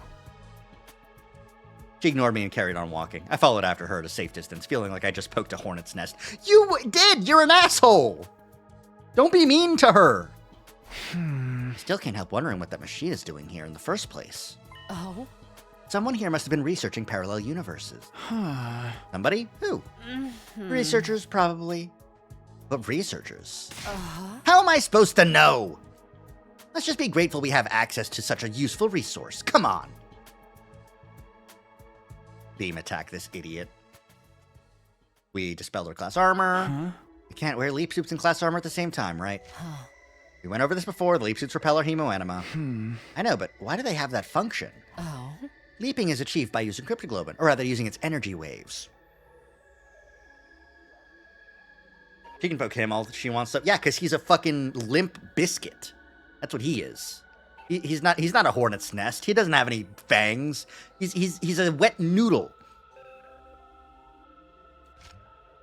The infinite parallel universes out there exist in a space filled with cryptoglobin energy. It surges in constant waves and unpredictable patterns. To leap, we have to harness those waves. It's almost like surfing. We ride the waves in that space to get to our destination. Doing that without protection puts a lot of strain on the body. Yeah, I know, I've experienced that myself. You got off easy. Serious leap damage can affect the brain and rob you of your memories and your ability to reason. Ooh. Hey, I'm tougher than I look. Please take this seriously. If you parallel leap 2, maybe 3 more times with exposed skin, your body will eject all of its cryptoglobin. That means no more revivals. You'll die, and you'll stay dead. Ooh. My point is, to avoid leap damage, you have to avoid touching that cryptoglobin energy directly. So that's why the leap suits cover our whole bodies and push it away from us. That's right. Thanks for clearing that up. I have another question, though. You said we're going to change history tonight. What exactly is that going to involve? How does she know about this? Well, she did all the research. She, investigated the machine and all aspects of it.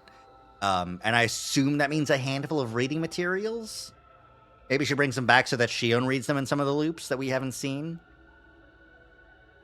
The same thing as when I went to the Hunt Mystery Timeline on day 5, erasing the Gi data from that Takumi's brain. I've got everything we need right here on this thumb drive. That's the thing Sita gave you, right? The cerebral glitch repair program? Yes, the only difference is this time, they'll be treating the killer zombie version of you. Let's call him Takumi 2 to make things easier. At this rate, Takumi 2 is going to become a killer. We're going to treat him before he can commit his first murder. But that's not all. We've got something else we need to do in that timeline. What's that? In the version of history I know, Takumi actually kills somebody tonight. Who's that? Hideko 2. In other words, me. What? We have to prevent that murder before we move on to treat him.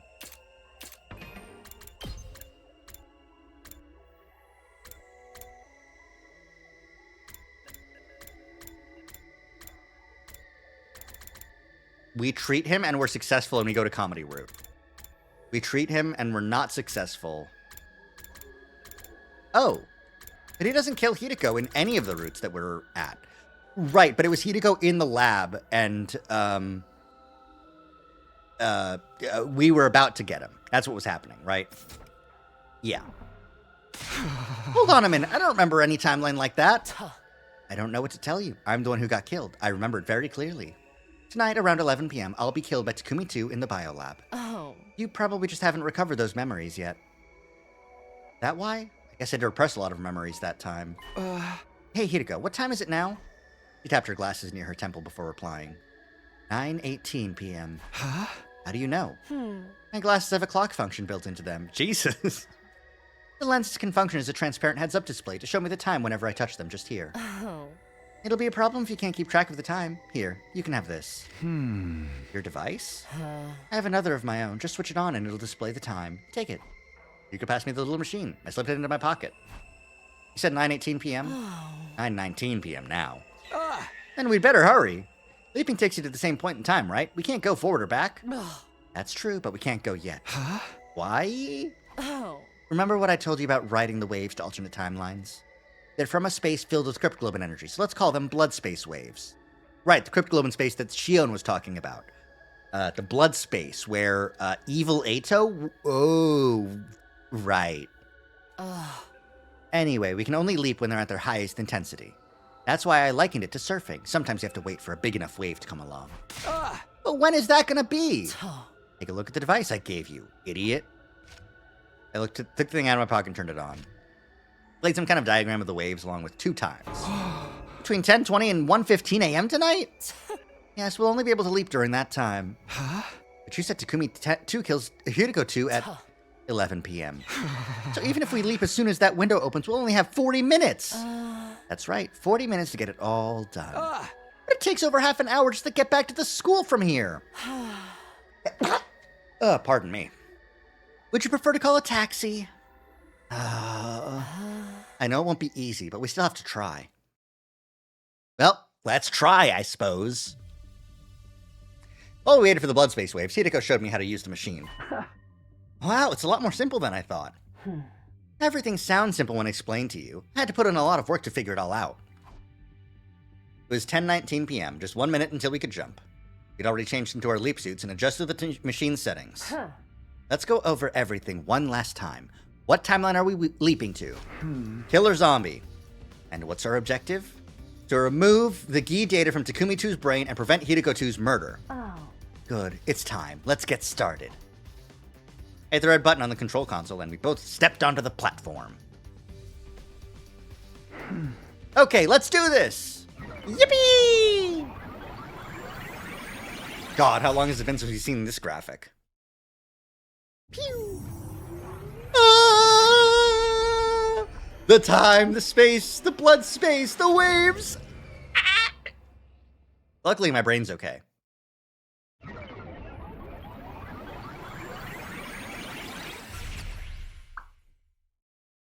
Huh?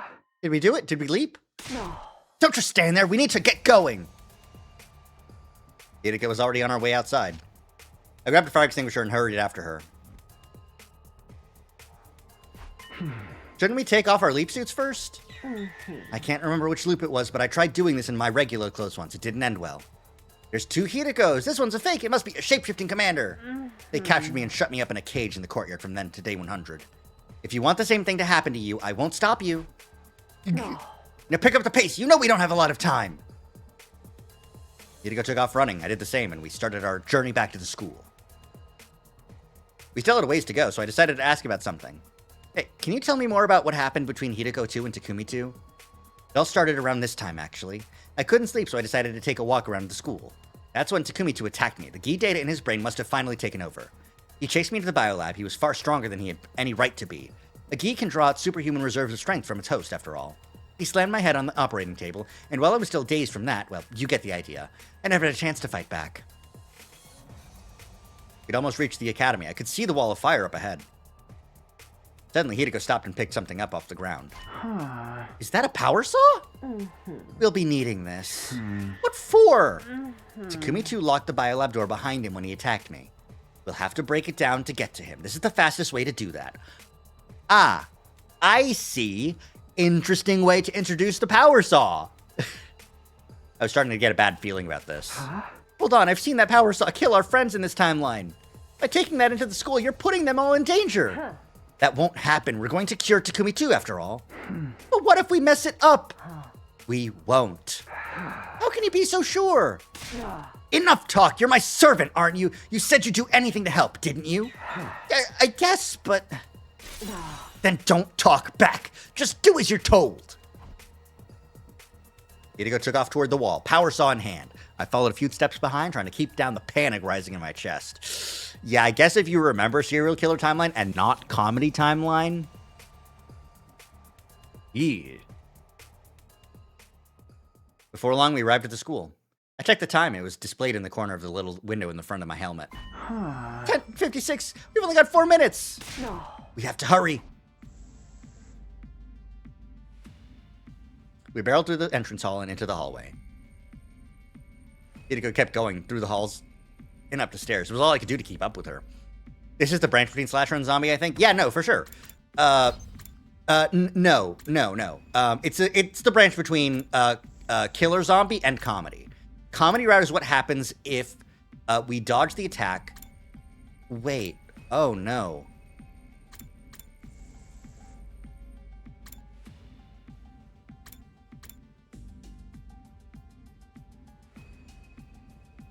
Oh no. No, this is where we are right now. But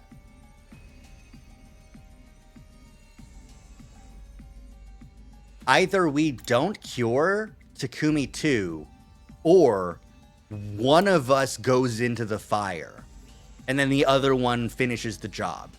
That's the options.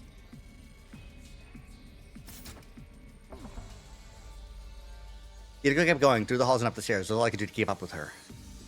Soon enough, we reached the second floor. I found myself outside the door to the biolab. Hideko had gotten there before me, of course. I saw the two of them running here just now. Hideko 2 went in first, then Takumi 2 chased after her. He was carrying a kitchen knife, just like I remember. In that case, I was right. The door's locked. Damn it! I pulled on the door myself just in case, but it wouldn't budge. Then I heard a noise from inside the room. That was probably Hideko 2 getting thrown around. It's already 10:59 p.m. This is bad. We're almost out of time. Stand back! I barely had time to react before Hideko revved her power saw and charged forward. There was a terrible splintering sound as the door yielded to the relentless rotating metal blades. Come on! Following Hideko's lead, I stepped into the biolab, but I was not ready for what was waiting for me inside.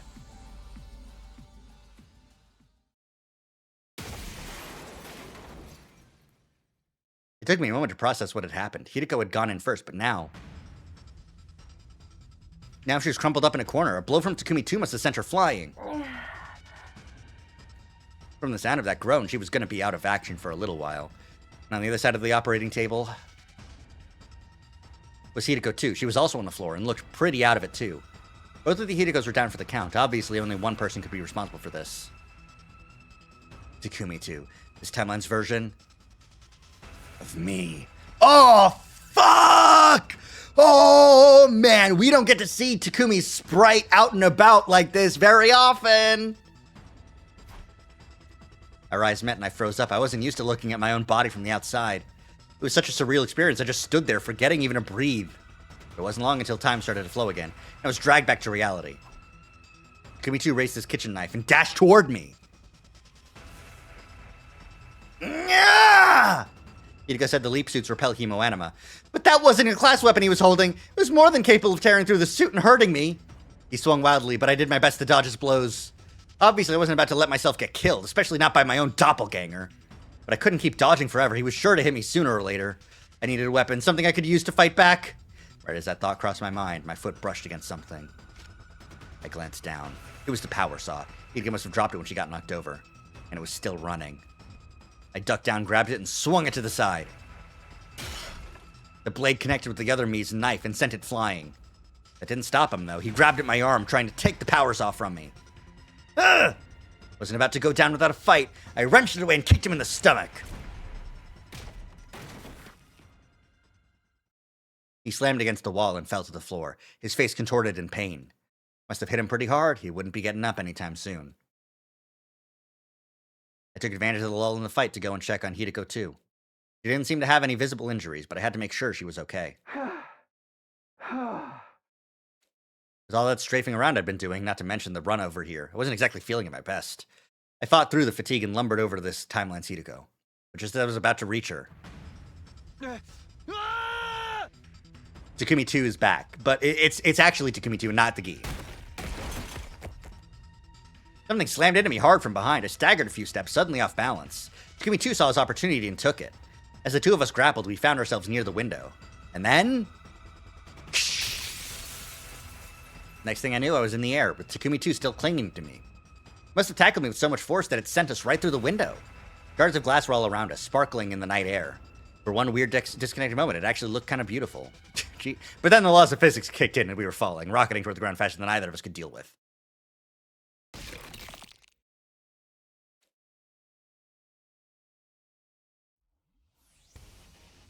My leap suit must have provided some protection because falling from the second floor didn't hurt nearly as much as it should have.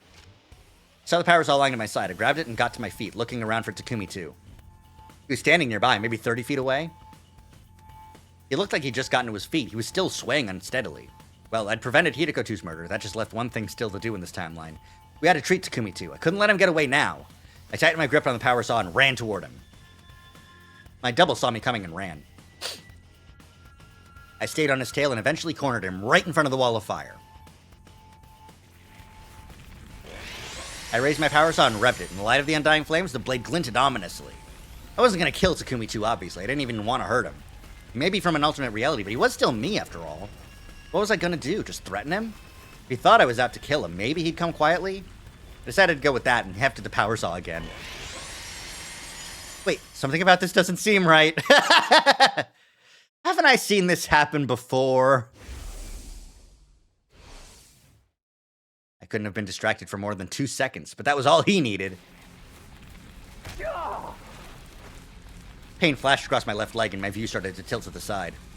As I toppled over, everything seemed to slow down. And I found myself thinking, I should have seen this coming. Yeah, you should have, idiot. And my downward movement came to an abrupt stop. I felt my head slam against the cold, hard ground. Even with my helmet on, it was a real shock to the system. Okay. But it's not the go into the fire route. We're on kick the attacker route. I was majorly disoriented. I could barely string 2 coherent thoughts together, let alone come up with a plan to fight back. Through instinct more than anything else, I managed to stagger back to my feet. My thoughts were still hazy, but one thing was abundantly clear. I didn't have the power saw anymore, so it must be... Now it's my turn! Fear took over and I ran back toward the school as fast as I could. You won't get away! The tables had turned. Now Takumi 2 was after me. Fortunately, he wasn't moving very fast. Probably because he was weighed down by the power saw. My vision was back to normal now, but the haze around my thoughts was still there. Felt like I was forgetting something important, but I couldn't think of what. Before I could figure it out, Takumi 2 made his move. He discarded the power saw, tossing it aside into the bushes. Now that he'd lightened his load, he was a lot faster than before and gaining on me fast. He and I were the same person, of course, so our running speeds should have been the same, except I had a big clunky leap suit slowing me down. It's only a matter of time before he catches me. I need to find somewhere I can ditch the suit. Right as the thought crossed my mind, the outline of the school came into view up ahead. Right. Because the killer did still use the suit, the fact that Takumi gets away but doesn't have the suit means he leaps back without the suit? Or does he take a suit from this timeline's lab? Probably taking a suit from this timeline's lab. I hope he doesn't leap without a suit again. I put on a burst of speed, running for the school with all my might. I scrambled into the hallway and up the stairs. My feet were barely even touching the ground as I fled along the second floor. Finally, I tumbled into the bathroom. That would be dumb. It would be dumb. But we also don't know the time. It's been a while. It could be nearly 1 a.m. If we can't make it to the leap time of 1 a.m., then we'd have to leap anyways, you know? I held my breath and listened hard. I could hear footsteps in the hall outside. They got closer, then passed by, then gradually faded away. Ooh. Let out a sigh and leaned back against the wall. My head was swimming. I just stood there and spaced out for a while. What am I supposed to do now? I still have to get that guy under control somehow. Maybe I can hide and try to get the jump on him? The suit's so hard to move around in, though. Won't be doing anything stealthy in this. It'll be easy for him to turn the tables on me if anything goes wrong, too. The solution to that was obvious enough. Took off my leap suit. Looking around, I found a supply closet and stowed it in there. Okay, better get going. Need to fix this quick before our window to leap back closes. My first move would be to find Hideko. She was probably still in the biolab. I walked toward the bathroom door, which is that I was about to open in. They've hidden in the bathroom? Guess I better check. Darn it, why do you have to pick now to think about looking in here?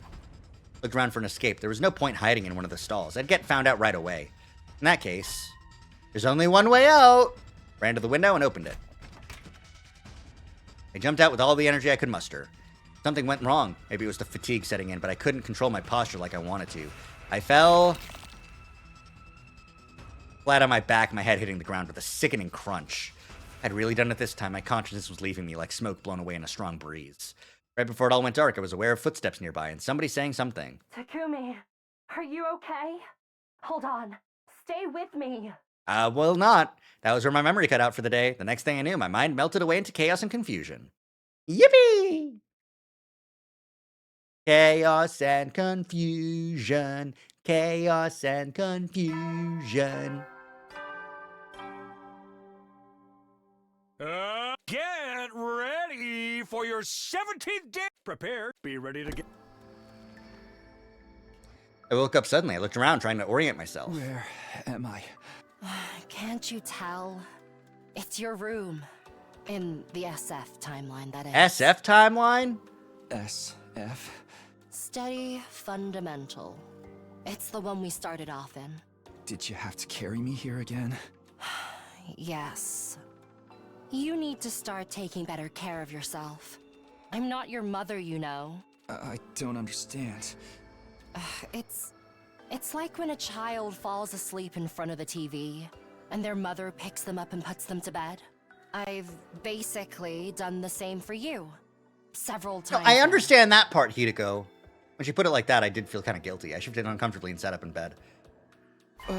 What happened after I blacked out? Oh? Don't worry about it. We fulfilled both of our goals. Right, I figured we saved Hideko too, but what about the other one? Oh. You don't need to worry about Takumi 2's parasite problem. I actually had 2 thumb drives. Nigo gave me an extra one as a spare. I gave it to Hideko too. I revealed myself to her and explained everything. Did she already know about the time loop and parallel leaping? No, not every me in every timeline has the same memories. She'd only recovered a few fragments so far. Must have been hard for her to wrap her head around. She managed just fine, I should know. She is a past version of me, after all. I know her history very well. I even remember what happened next from when I was her. As Hideko 2, I injected Takumi 2 with an anesthetic and used the repair program to treat him. A program I got from a thumb drive given to me by me, Hideko 1. That was all well and good, but she hadn't seen it for herself this time. That made me uneasy. I got the device Hideko had given me. When's the next time the blood space waves surge? Thinking of leaping back to Killer Zombie to check on it? Don't you believe me? It's not like that. Either way, we won't be leaping anytime soon. Look at the screen. 1 to 5 p.m. on day 20? Right, we won't be able to leap again until then. That's 3 days from now. So we're staying put for 3 days. That's just how this works. These surges have any kind of pattern? Fortunately not. Everything from their variation of their wavelengths to their regularity is completely random. The same goes for the periods when they surge and how long they last. We never really know what we're dealing with until they arrive. We're lucky these devices even allow us to predict the next surge. For now, you'll just have to trust me. Takumi 2 is really fine now. We don't have to worry about him anymore? That's right. The liar says, after breakfast, I went back to the roof to think. Next sleep is on day 20, and the next battle is on the night of day 21. It gives me some downtime before then, but I still have to use it productively. I had to go back to my room, then take a walk around the school to see what everyone else is doing. Yippee! 1 William free time. Hey, Hideko, how are you doing? Do you need anything from me? I'm thinking right now. Don't bother me. Okay. Sekamaru? Gotta keep this momentum going. Ain't nothing to be afraid of. Yeah, we got an Ato to be afraid of. Also, the battle on the night of 21 should be Ava's battle, right? If we go look back at the branch for Calamity. No, it was further along. This is the... no, it is still 21. I was just too far in the past. Yeah, 21 is the battle with Ava. Is this just the route where you set the other routes in motion to obtain the information for Story Lock 1? I don't know. Well, because Story Lock 1 requires Story Lock 2 to be found. But surprisingly, that's the only lock? I don't remember where... There it is. Just reach Story Lock 2. Story Lock 1 requires, like, getting 4 different endings. Anyways.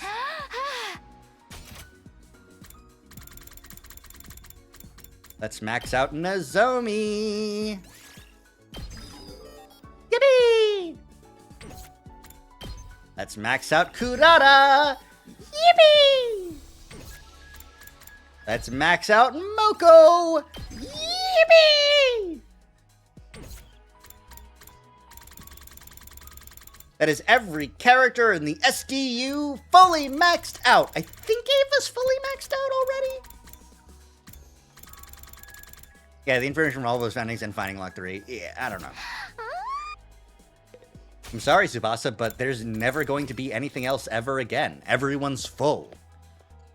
Everyone's full of soup. Moko Mania!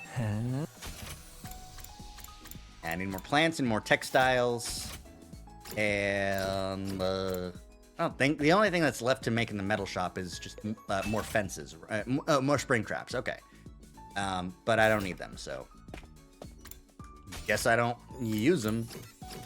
Let's continue shoving gifts in Ato's fucking face.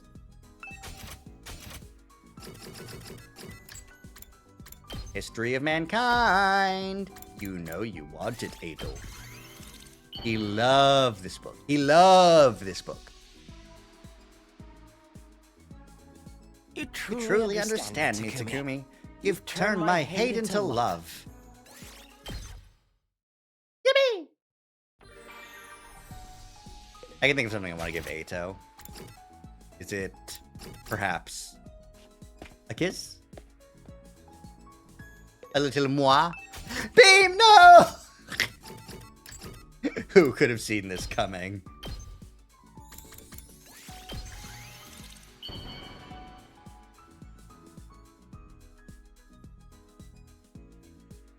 You truly... Here we go! Getting mixed up in this war and having my righteous eyes exposed. My future plans are completely shot now. I was studying so hard to be a politician, too. I was going to massacre all the ugly humans after climbing to a top post in the Tokyo residential complex. I'm sorry, bestie. I was chosen by these righteous eyes, so I have to do the right thing. You know who to look for if you ever change your mind and decide to destroy humanity instead of saving it. I'll be glad to lend you a hand. I'll even put up with your unsightly presence so we can do it together. Together, friendship, yay! Takumi, change your mind now.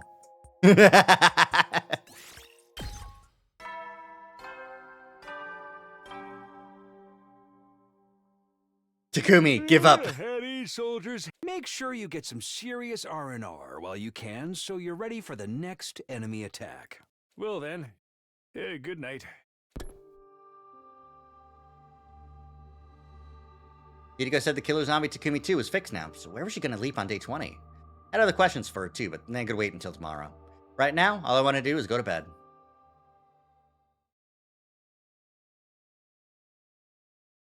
Give it up for day 18!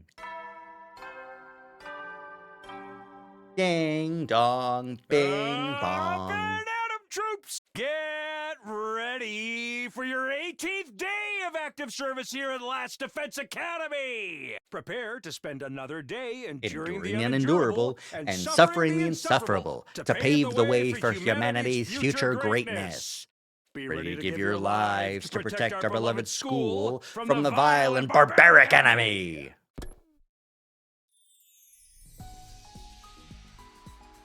As usual, everyone wandered off to do their own thing after brekkie. At some point, I lost track of Hideko. Maybe I'll wait until tonight to speak to her. Having decided on that, I began to look for ways to spend the rest of my day, such as free time.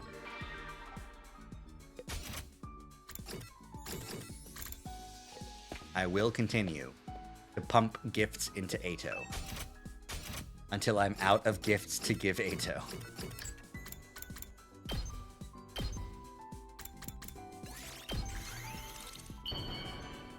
Yay!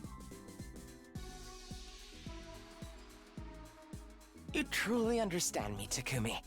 You've turned my hate into love.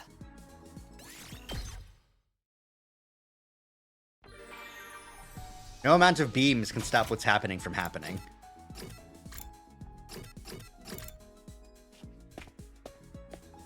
There's only one thing that I can think of that would make me change who I give a gift to. And unfortunately for everyone else, he's not here right now, so...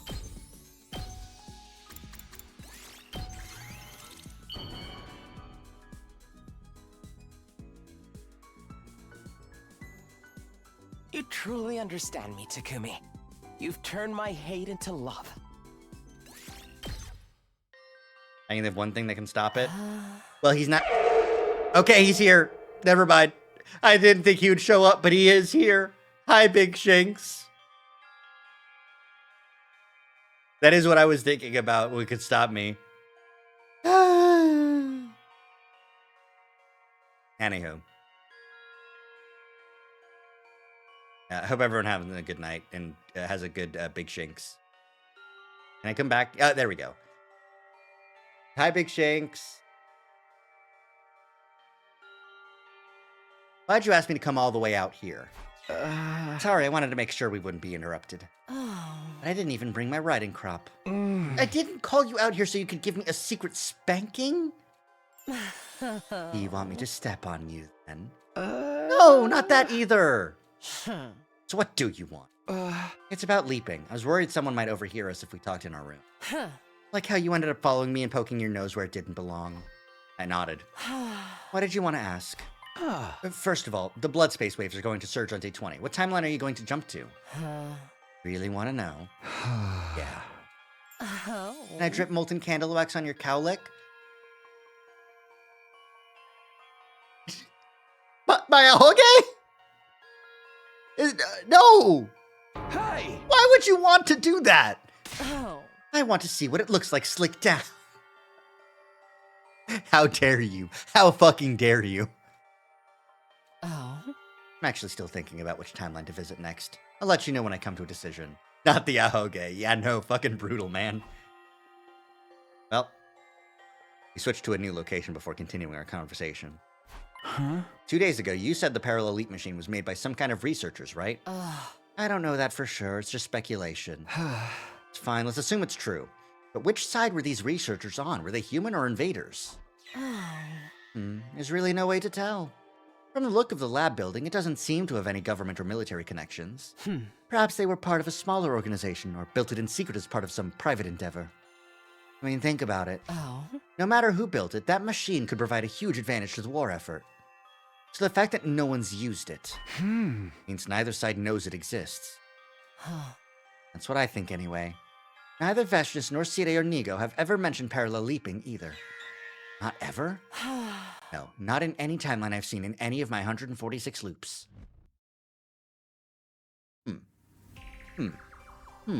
We moved again. A new location, a new question. So about our most recently. Our objective was to change history by saving Hideko 2 and stopping Takumi 2 from becoming a serial killer. Did we really achieve that, though? Of course, Hideko 2 is still alive and Takumi 2 was successfully treated. What are you so worried about? Just, isn't there a timeline out there where we didn't succeed? Naturally, there are infinite possibilities out there in the blood space realm. But if that's the case, is it even accurate to say we changed history? Isn't it more like we created a new timeline? Kind of like laying down new train rails to replace old ones? Yes, but what of it? Just wondering if there's any point in it. The old rails still exist, so have we really fixed anything? Trust me, there's definitely a point. Why? Let's say there's a train that is destined to constantly run through a fiery hellscape. The passengers inside would be forced to endure constant pain and suffering. Now imagine we lay down a new set of rails branching off from that line. One version of the train now gets to enjoy a safe, comfortable journey. Of course, one of them is still destined to burn in hellfire, there's no changing that. But it's better than if we'd never added that second line at all. At least, it gives the passengers a 1 in 2 chance at happiness. I think I get what she means, but still. I'm still having trouble coming to terms with this. What's the problem? Are we even laying down new rails at all? What do you mean? When we leapt 2 days ago, things played out in the killer zombie timeline exactly like I remembered from when I was Takumi 2.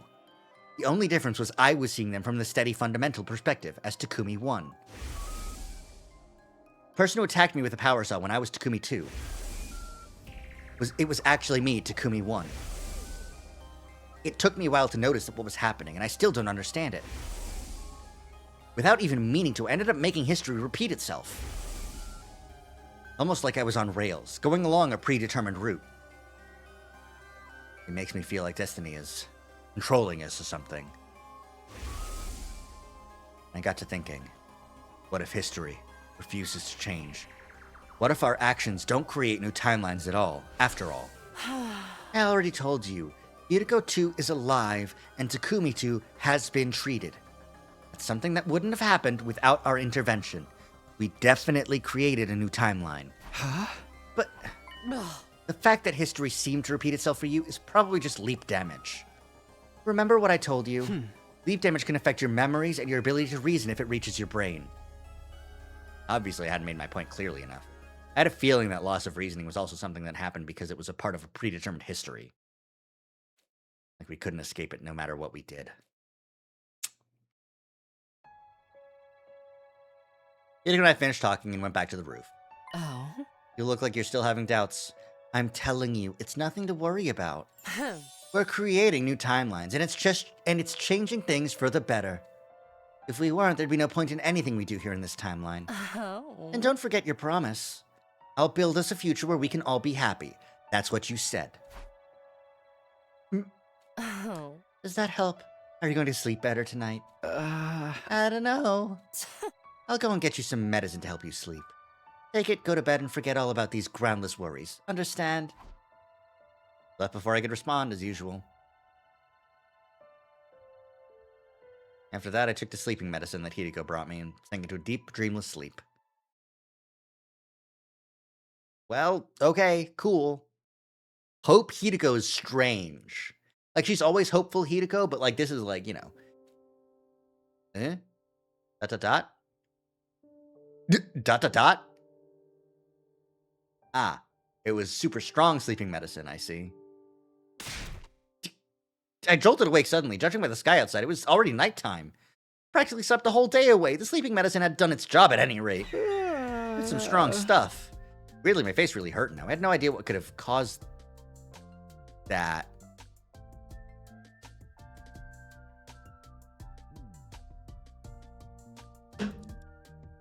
Hideko, what did you do? Hideko, did you slap my... Did you slap my shit, Hideko? Did you slap my shit? Did you slap my shit? Rubbing my sore cheeks, I looked at the clock. It was 7:15 p.m. This time of day, there might still be people in the cafeteria having dinner. Okay, I'll go check it out.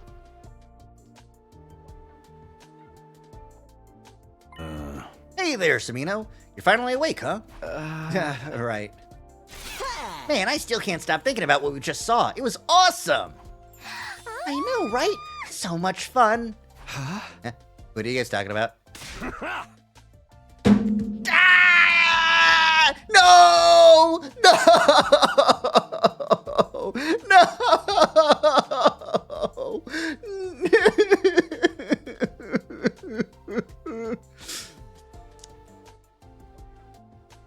Nigo's hidden talent, man. It was some next level shit. Oh, very nice of you to say so. All right, this is day 19. I always seem to miss it, no matter what timeline I'm in. It was a wonderful performance. Huh. Indeed, it was truly high-class entertainment. I was so inspired I practically ascended to a higher plane of consciousness. Isn't that right, sister dearest? Those 6 hours went by in a flash. He did try waking you up, Takumi. But no matter how hard I slapped you, it never did any good. That's why my cheek hurt so much. Well, that's too bad for you. Nigo, could you do it one more time? For Takumi? I'm sorry, but each of my shows is absolutely unique. No recordings, no repeats, no exceptions. I looked over at Hideko. Our eyes met and she joined the conversation. Oh. You missed out on the opportunity of a lifetime. Apparently I was the only one who missed it this time, too. This is so unfair! I gritted my teeth and glared daggers at Hideko. She makes it her fucking goal every loop to make sure this motherfucker can't see Nigo's hidden talent. Because it's so funny. Anytime Nigo's alive and it's day 19, she is out to get us. It's the only enjoyment she gets in 40 years.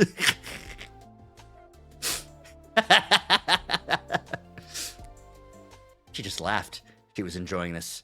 All at once, her offering to help me sleep has made a whole lot more sense. You motherfucker, you! God damn it. Oh, where are my hands? My hands unplugged at some point?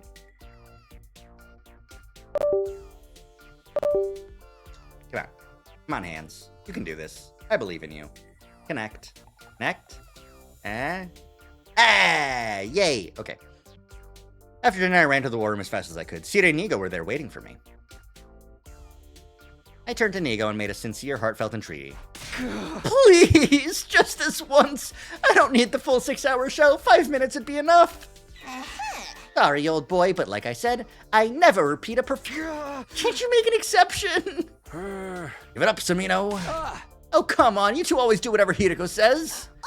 I'm afraid I don't follow. The cerebral glitch repair program, you gave that to her when she asked for it, right? Uh-huh. Yeah, well, Shizuhara said she really needed it. And that was enough for you to hand it over? Hey. Nah, of course not. Uh-huh. All this was on day 4, right? Shizuhara came to us and told us about the time loop. She even told us top secret intel only Nigo and I should know about. That's what convinced me she was telling the truth. And that's when she made us an offer we couldn't refuse. I know which days the enemy attacks will happen. I'll share this information with you, but you have to do as I say in return. Good deal. Honestly, that makes sense. I mean, who's gonna turn down a deal like that? Her ultimate goal is for all of you to survive through to day 100. In other words, she wants to win the war just like we do. Well, her interests and ours match up, so it only seemed natural that we agree to work together. Hence, why I gave her the thumb drive. Do you feel the same, Nigo? You mean, is that why I comply with Miss Shizuhara's requests? I nodded. Not exactly. It's more that I feel indebted to her. She went to the trouble of forcing me away from second to last Defense Academy on day 6, after all. If I'd stayed there, I'd surely be a pile of lifeless scrap by now. I'd have been obliged to self-destruct at some point, and, well, I'm just so grateful that it didn't have to come to that. I didn't give up. I begged Nigo to show me his hidden talent for a while after that, but my pleas fell on deaf ears, and I had to leave disappointed. Damn. Damn. I returned to my room and got into bed. Despite not doing very much during the day, I fell asleep pretty easily.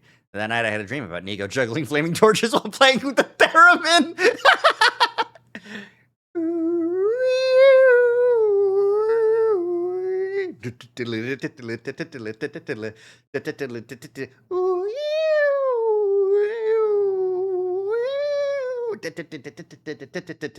That sounds sick. Where's that CG?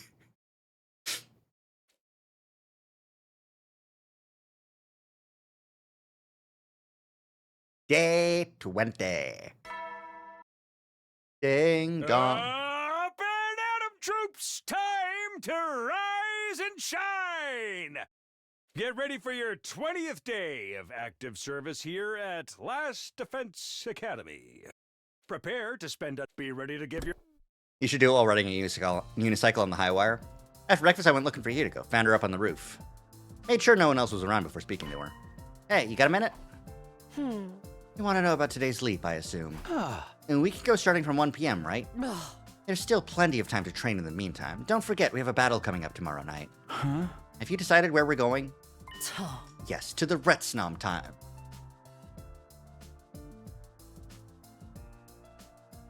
I've never been to the Retsnom timeline. Retsnom? Suppose you don't know about that one, or you just haven't remembered it yet. In that timeline, you and Dotomi are raising a strange creature called Retsnom. What the fuck? Okay, but why are we leaping there? To find someone, specifically a mysterious old person. For some reason, he only appears in certain timelines. We won't find him here in the SF branch, no matter how hard we look. There in the Retsnom timeline? I think so. I met him there once before. I was exploring the ruins and found him standing outside a cave. And he said something. It looks to me like you're caught in the cursed cycle. I could only vaguely remember, but that phrase sounded familiar to me too. I hadn't recovered my memories at that point, so I didn't recognize the significance of what he said. But I do now. When he spoke about a cursed cycle, he was referring to the time loop. So whoever this guy is, he knows about the loop? Yes, and there's a chance he also knows how to leave it. I gulped. With that in mind, we're leaping to that timeline this afternoon.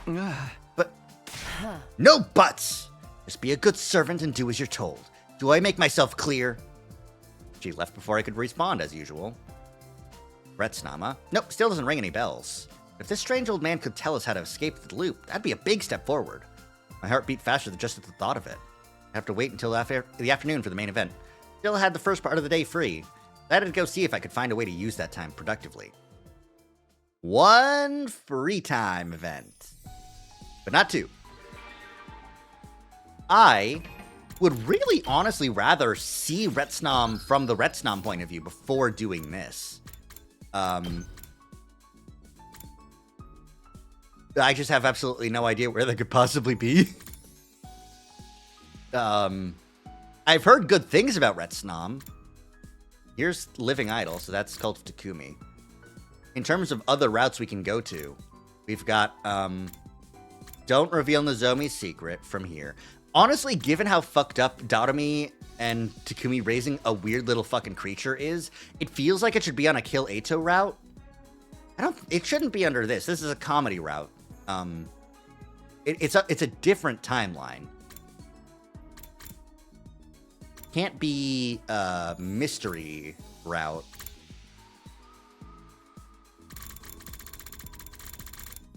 Are there even anything left on the Kill Eito timeline? Not really, no. There's no new routes on the Kill Eito timeline. Have to reveal my secret. Could save Last Defense Academy and Doremi will live. It has to be a point at day 20. Yeah, because it has to be pre... It's not a meshed branch like Hideko called the Killer Zombie or the Hunt Mystery. So we have to be fully on the route before day 20, which means it can only really be one of these three branches here. Reveal or no Nozomi's Secret, no. Save Last Defense Academy. And in order for Doremi to be alive, it has to be this one, right? Nothing else here. This is Killing Game route. This is Mystery route. This is Slasher route. It has to be there. That has to be where Retsnam is. Right?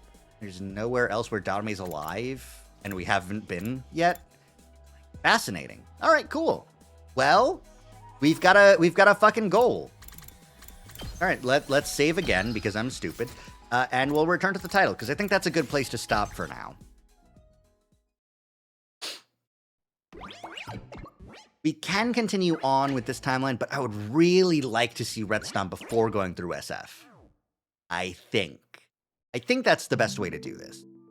We'll find out.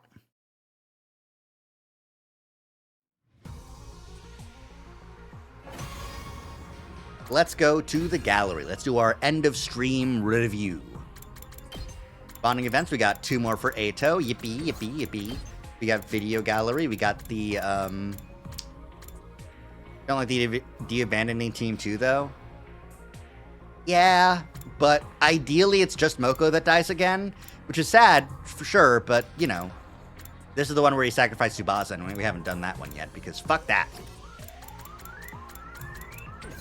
Yeah, that's the only video that was new, because, the other videos needed to just be, like, all the other, like, team-up things that we've seen shouldn't be, like, a thing. Ah, this is us leaving Takumi 1. Cool. Cool, cool, cool, cool, cool, cool, cool. Cult of Takumi, Living Idol. Aha, here we go. More SF. God, fucking Takumi in the fucking distance here. God damn it. Look at this asshole. Fuck this guy.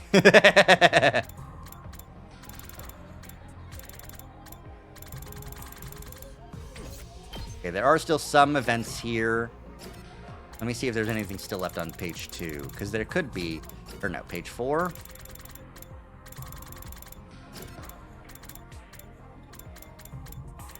This is romance. This is slasher. Game. Zombie. Boo, comedy. Comedy again. Okay, right. It should just be like the last ones from Mystery, which means, yeah, this one, and this one. Yeah. Oh, and these ones. A good shot of the gi. Good. Takumi becoming a killer. I don't really remember this. Another Gi parasite. The secret room. Okay, cool. We're gaining knowledge. I also don't really love the idea of abandoning Team 2, but, you know, that was kind of how Route 1 happened in the first place, or Route 0 happened in the first place anyways. So, we'll have to do the, we'll have to get, Retsnom next time. Alright. With that in mind, we'll go ahead and call it an evening. Let's see, based on the timing, we should be able to raid, depending on if, Kaide is streaming again. Let's see. Who we got? Yeah! ZP. We'll go raid, Kaide again. It's fun raiding into Route 0. It's really fun. Alright. We'll get started with the raid, and I'll see everyone later. Good night. See ya. Bye.